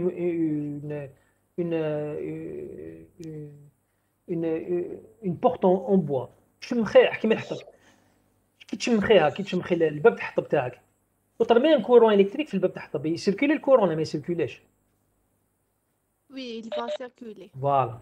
Donc la résistivité électrique تاع الحطب تاع لا بورت تاعك تبدلت. Oui. Donc on passe d'un matériel qui est résistant à un matériel qui est conducteur, voilà, qui a une résistivité, un matériel qui a une résistivité électrique élevée vers un matériel qui a une conductivité électrique élevée. Vous êtes d'accord avec moi? Considérer هذاك الماء comme le truc qui va. Absolument. Donc le fluide qui, voilà, le fluide qui a fait que le bois devienne saturé en eau va faire que sa résistivité varie aussi. Est-ce que vous comprenez entre les deux? Donc un réservoir d'hydrocarbures, la résistivité de la roche quand une roche est réservoir d'hydrocarbures va varier. يعني قبل ما يجي الفلويد parce que le fluide migre قبل ما يلحق على الفلويد ولا مور ما ولات réservoir. Donc il y a des variations de résistivité électrique à mettre en évidence. Donc vous avez une roche qui peut passer d'une roche résistante à une roche conductrice. تقدر تكون عندكم une roche résistante تكون تكون عندها une résistivité élevée de par un événement qui مشينا قبل un événement tectonique, un séisme. Donc la roche elle fracture كيما في la fracturation hydraulique ولا في un séisme ولا الفلويد راح يدخل في لا روش هذيك. كي يدخل الفلويد في لا روش هذيك شنو معناتها لا ريزيستيفيتي الكتريك تاع لا روش لا diminue. الفلويد يدخل معناتها va diminuer, elle va diminuer, la roche va devenir conductrice. Donc si vous faites une prospection avant la migration de fluides et après la migration des fluides, une prospection électrique, vous allez trouver une même roche, des gammes de résistivité électrique qui varient, qui vont vous indiquer le fait que si une roche est réservoir ou pas. تسمى مسيو إذا كان عندنا فيها لو ريزيرفوار تسمى لو فلويد لا ريزيستيفيتي راح تكون هابطة. بيان سور كنبقى ساهل كيما الماء. تقدر عباك يعطيك ليكزومبل تاع الماء والحطبة الماء ولا الباب باردون الماء الباب تاع ليكزومبل دو لو ولا de l'eau et de la porte en bois. C'est un exemple expérimental. C'est ce qui se passe dans la réalité aussi. Donc c'est des expériences que vous pouvez faire chez vous. Bien sûr ما ديريها باقي تحكمي له اسمه ترمي الالكتريسيتي وتحطي يدك. Mais si vous placez un voltmètre, vous allez voir une différence de potentiel qui varie aussi, qui fait que la porte en bois, le matériel هذاك il passe d'un état de matériel résistant vers un matériel conducteur. Voilà.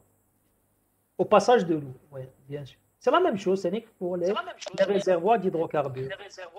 Monsieur, Oui. Oui, monsieur, j'ai compris. ça peut être le contraire.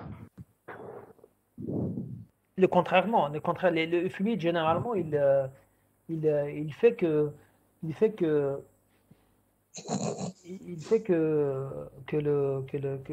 la réactivité électrique diminue, le passage des fluides. Sauf maintenant, il y a d'autres choses qui peuvent entrer en jeu aussi. Il y a des phénomènes de pression et de température aussi qui font que peut-être que le Les matériel, fluides vont disparaître. voilà, Le fluide va être réduit. voilà, le fluide va très bien. Le fluide peut aussi ce qu'on appelle des dégazer, peut se dégazer, devenir un gaz, et puis on passe d'un état saturé en eau à une roche sèche. Donc là c'est autre chose. Le domaine gazier, c'est autre chose. Donc c'est un petit peu plus compliqué. D'accord, merci beaucoup. De rien. Donc, en tous les cas, on déroule des exemples. C'est juste des définitions de déroule mal, mais après, on va voir un exemple concret de terrain. Comment calculer la réactivité électrique, comment faire des coupes et comment l'interpréter aussi dans le domaine, bien sûr, de la géologie. Donc, la géophysique, il faut vous donner l'idée. C'est vrai que les techniques géophysiques, les méthodes géophysiques que vous êtes en train d'apprendre, sont là pour résoudre des problèmes géologiques. Lorsque vous utilisez une méthode géophysique, il faut avoir dans la tête, il faut avoir des connaissances géologiques préalables pour pouvoir interpréter les données de géophysique. Voilà. Donc, je continue. Donc, ici, qu'est-ce qu'on vous dit? On les définitions d'un an. On vous dit dans un conducteur, le courant électrique peut s'écouler selon deux modes distincts. Donc, un conducteur, vous avez deux modes d'écoulement. Le courant électrique. Là, on ne parle pas de l'écoulement de fluide. Maintenant, je demande la perméabilité et la porosité, mais c'est le courant électrique que vous injectez. Donc, il peut s'écouler de deux manières différentes. Donc, soit la conductibilité, soit par rapport à une conductibilité solide, pardon. Donc, le passage du courant se fait par déplacement d'électrons. On parle de conductibilité électronique ou métallique. Alors, c'est le minéral qui compose la roche qui fait que le courant circule. Voilà. Si je veux être plus précis. Donc, la conductibilité électrique ou métallique est une conductibilité analogue à celle des métaux. Voilà. Dans le domaine minier, vous êtes plutôt en face à une conductibilité solide. Si vous avez un gisement de polymétal, par exemple le plomb, le zinc ou le cuivre, généralement le plomb, le zinc ou le cuivre, ils connaissent la pyrite ou la calcopyrite. Vous avez aussi un peu de galène ou la pêche blinde, etc. Mais généralement sont associés les gisements, ce qu'on appelle les gisements sulfureux, sont associés aux roches, à la roche pyrite ou la calcopyrite qui est l'indicateur d'un gisement polymétallique particulier. Donc, une roche climatique, une roche calcaireuse par exemple, la pyrite, qui contient des poches de minéralisation, soit une minéralisation disséminée ou une continuité électrique qui m'a un dike minéralisé. Donc, c'est les minéraux qui vont faire circuler le courant. Donc, le courant va circuler le minéral. Donc, il est par exemple un gisement le cuivre ou un gisement le zinc. Donc, donc, lorsque vous faites une prospection électrique, là où vous avez des zones conductrices, c'est les zones où vous avez du minerai. Voilà. Donc, soit du plomb, du zinc, soit la magnétite, soit si vous faites la prospection pour chercher des roches de magnétite, ou de l'or, l'argent, le platine. Donc, par exemple, dans le domaine minier, la prospection électrique, elle est très, très utilisée dans le domaine minier pour caractériser un gisement minier particulier. Ou tu mets une cartographie très, très précise, parce que la gamme de résistivité est très, très basse, donc la conductivité, les zones, la conductivité solide, elle est très, très remarquable, elle est très, très élevée. Donc, on vous dit ici que la réactivité de ces minéraux, conducteurs, bien sûr, les minéraux ils sont conducteurs, ils ne sont pas résistants, conducteurs, et de l'ordre de 0,01 ohm mètre. Voilà. Le cuivre, elle a comme des conducteurs, le plomb, tannique, le zinc, etc. Donc le cuivre, c'est des expériences que vous pouvez faire chez vous. Donc le cuivre, il est, voilà, c'est ce qu'on utilise pour faire des câbles électriques. Et la même chose pour d'autres roches magnétiques ou de roches qui contiennent des minéraux conducteurs comme la magnétite, certains oxydes, l'hématite ou là d'autres roches qui sont plus rares comme l'or, l'argent, etc. Donc là aussi, pour tous ce genre de gisements, donc on utilise plutôt la conductivité solide, c'est-à-dire la prospection électrique pour évaluer ce réservoir. Maintenant, dans le domaine de l'hydrogéologie, on utilise plutôt le deuxième mode d'écoulement, le deuxième principe d'écoulement du courant électrique, qui est la conductivité liquide ou électrolytique. Donc cette fois-ci, le courant va circuler de par ce qu'on appelle les électrolytes, c'est-à-dire les ions qui transportent les charges. Donc vous avez des ions qui circulent, voilà. Par exemple, comme un gisement d'hydrocarbures, donc il est composé d'ions. Les ions, ou un gaz, donc le gaz il est composé d'ions, ou les ions ils vont se déplacer. Le déplacement d'ions va créer un courant électrique. Voilà. C'est le déplacement d'ions qui crée le courant électrique. Bien sûr, les ions, il y a des ions, tu as sodium, potassium, les ions d'hydrogène, etc. Donc ça dépend on va voir après, ça dépend de la mobilité de l'ion et de la qualité de l'ion aussi. Donc on vous dit ici que, sachant que pour la plupart des roches, la conductivité est presque uniquement de type électrolytique, donc cela signifie, il y a le domaine de l'hydrogéologie.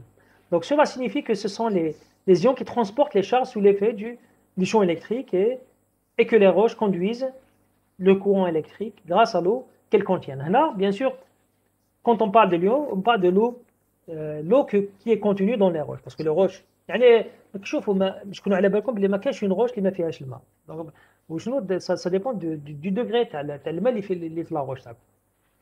Là, dans le domaine de l'hydrogéologie, donc ça dépend à chaque fois que vous avez un volume d'eau qui est plus large, donc vous avez des quantités d'ions qui se déplacent, qui sont plus importantes, et donc un champ électrique créé qui est plus remarquable. Voilà.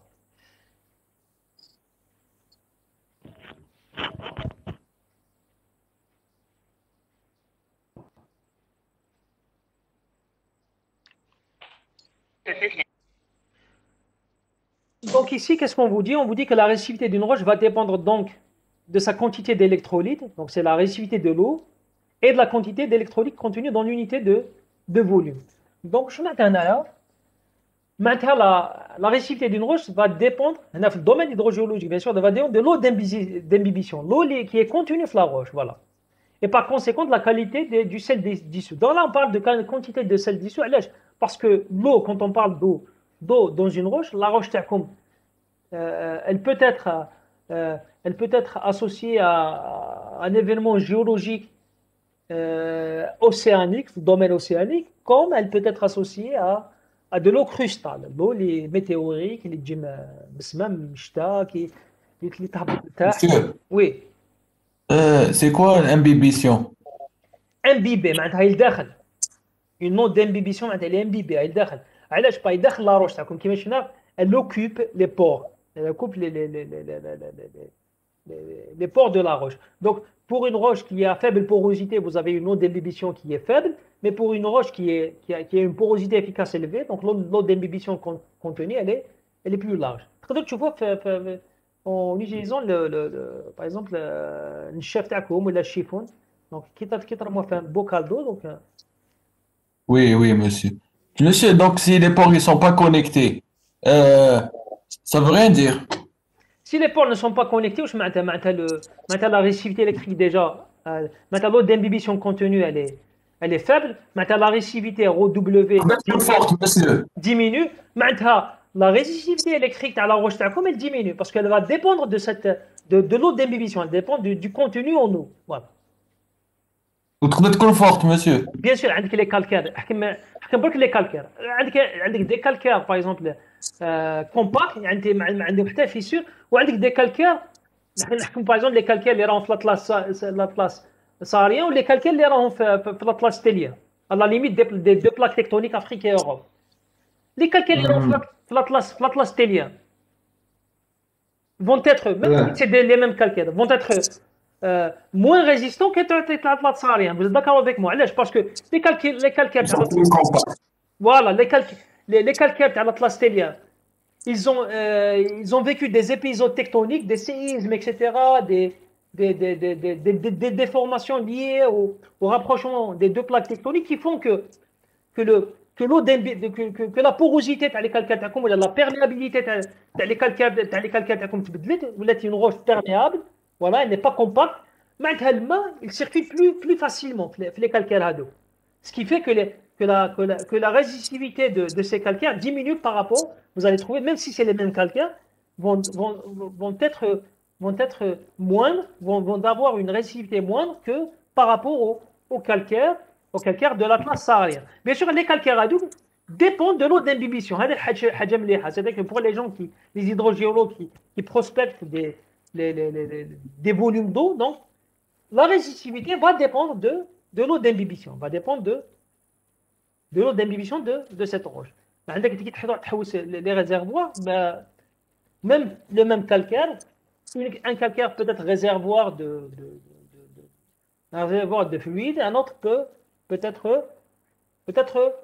le contraire, peut-être le toit d'un aquifère ou là voilà. Donc, le gaz. Voilà, faites attention à ça. Et aussi, la résistivité dépend aussi de la qualité des sels dissous.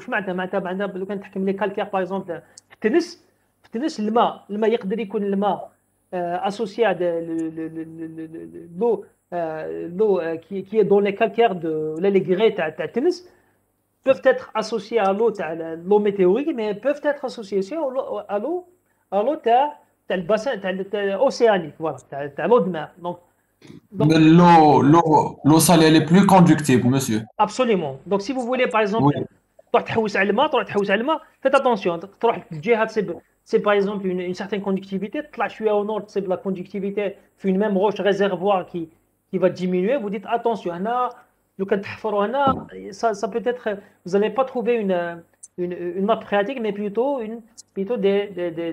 de l'eau salée. Donc l'eau salée généralement pour l'agriculture ou là, le domaine hydraulique n'est pas utile. Voilà. Oui, donc, voilà. Donc ça dépend.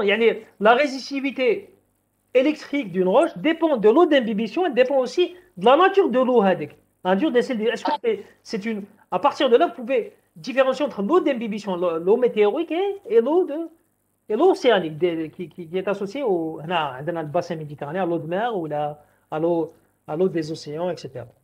Donc vous voyez qu'on peut dans le domaine hydrogéologique, voilà, on peut différencier entre même l'eau de mer et l'eau de pluie, voilà, et l'eau qui a une salinité assez basse.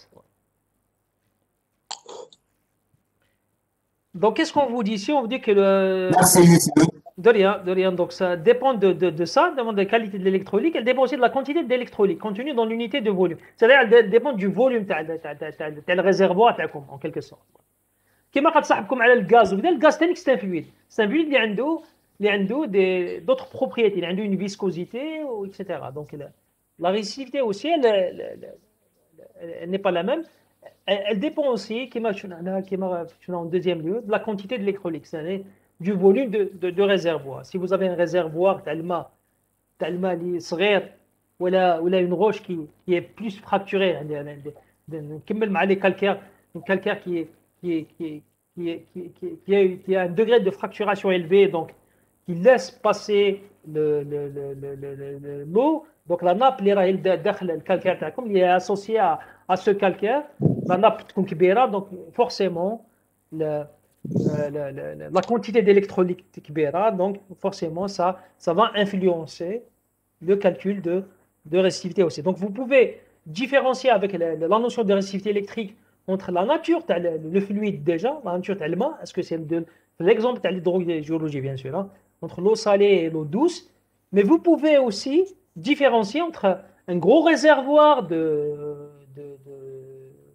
hydrogéologue, un gros réservoir hydrique, une nappe, un aquifère, un gros aquifère, et un aquifère plus restreint, voilà, qui a un volume limité. Et aussi du mode de distribution de l'électrolyte. Qui fait l'aquifère, la migration de l'aquifère, la progression temporelle et spatiale de l'aquifère, peut vous renseigner aussi. Elle peut être aussi appréciée par le calcul de la récivité. Donc le mode de distribution qui fait l'aquifère, est-ce qu'il est une continuité, qui va chez etc. Donc vous pouvez, de par la récivité électrique, avoir une idée sur la distribution de l'aquifère dans le sous-sol, qui va est-ce qu'on va vers le nord, est-ce qu'on va vers le sud, etc. Donc le mode de distribution de l'électrolyte. On parle d'électrolyte parce que en termes électriques, c'est les ions qui composent le fluide qui font que le courant circule la nappe. Donc voilà. Les jeunes, on va s'arrêter ici aujourd'hui. Très bien. اليوم بزاف Monsieur, s'il vous plaît. Non, c'est des défis. Non, c'est des définitions. On est obligé de passer par là. Je m'excuse pour ces définitions, mais après on va faire des applis. Des applications, tu oublies, c'est très facile. Hein. Monsieur, c'est ça ma question. On va pas se contenter de faire que des... Enfin, on va pas qu'apprendre les définitions. Il y aura des calculs normalement. سمحوا لي ماشي نسمع فيكم كاين des parasites. Et là maintenant, est-ce que vous m'entendez, monsieur? Je vous entends très bien. Merci. Je vous ai dit, on va pas se limiter qu'aux définitions. Il y aura aussi de l'application. Bien sûr, il y aura une application, des applications. On va passer le cap à Dado qui est شوية مزير عليكم. Même pour moi, on est obligé de passer par cette définition, mais après on va voir des applications concrètes. Il y a les concrètes, des applications géologiques, que ce soit dans le domaine de la géophysique appliquée ou dans le domaine de la géophysique fondamentale. Donc, on va voir des applications qui vous sont les plus utiles pour vous en tant que géologue. Donc, on va appliquer ça dans le domaine tectonique. Monsieur. Il n'y a pas de souci. D'accord, merci beaucoup. Des définitions. Oui. L'examen هيكون des définitions. C'est des définitions de base, bien sûr. Mais chez حاجة pointue, mais après, on va voir.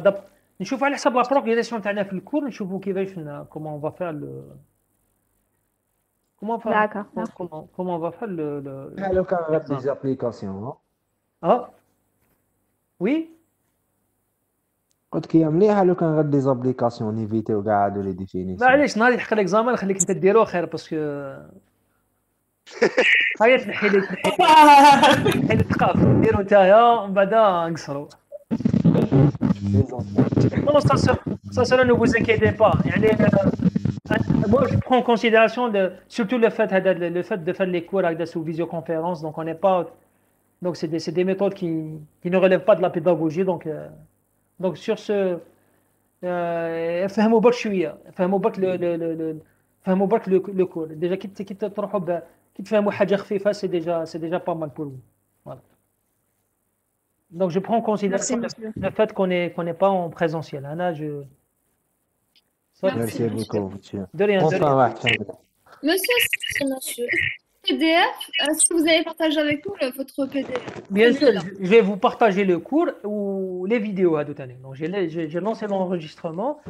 Et au cours de cette semaine, je vais vous faire un résumé de cours. Je vais vous l'envoyer. Et je vais vous envoyer, bien sûr, les liens sur Dropbox ou sur Google Drive, les liens pour télécharger les vidéos. D'accord, merci beaucoup, monsieur. De rien. Merci, monsieur. Les jeunes. Merci, monsieur. D'accord, merci, monsieur.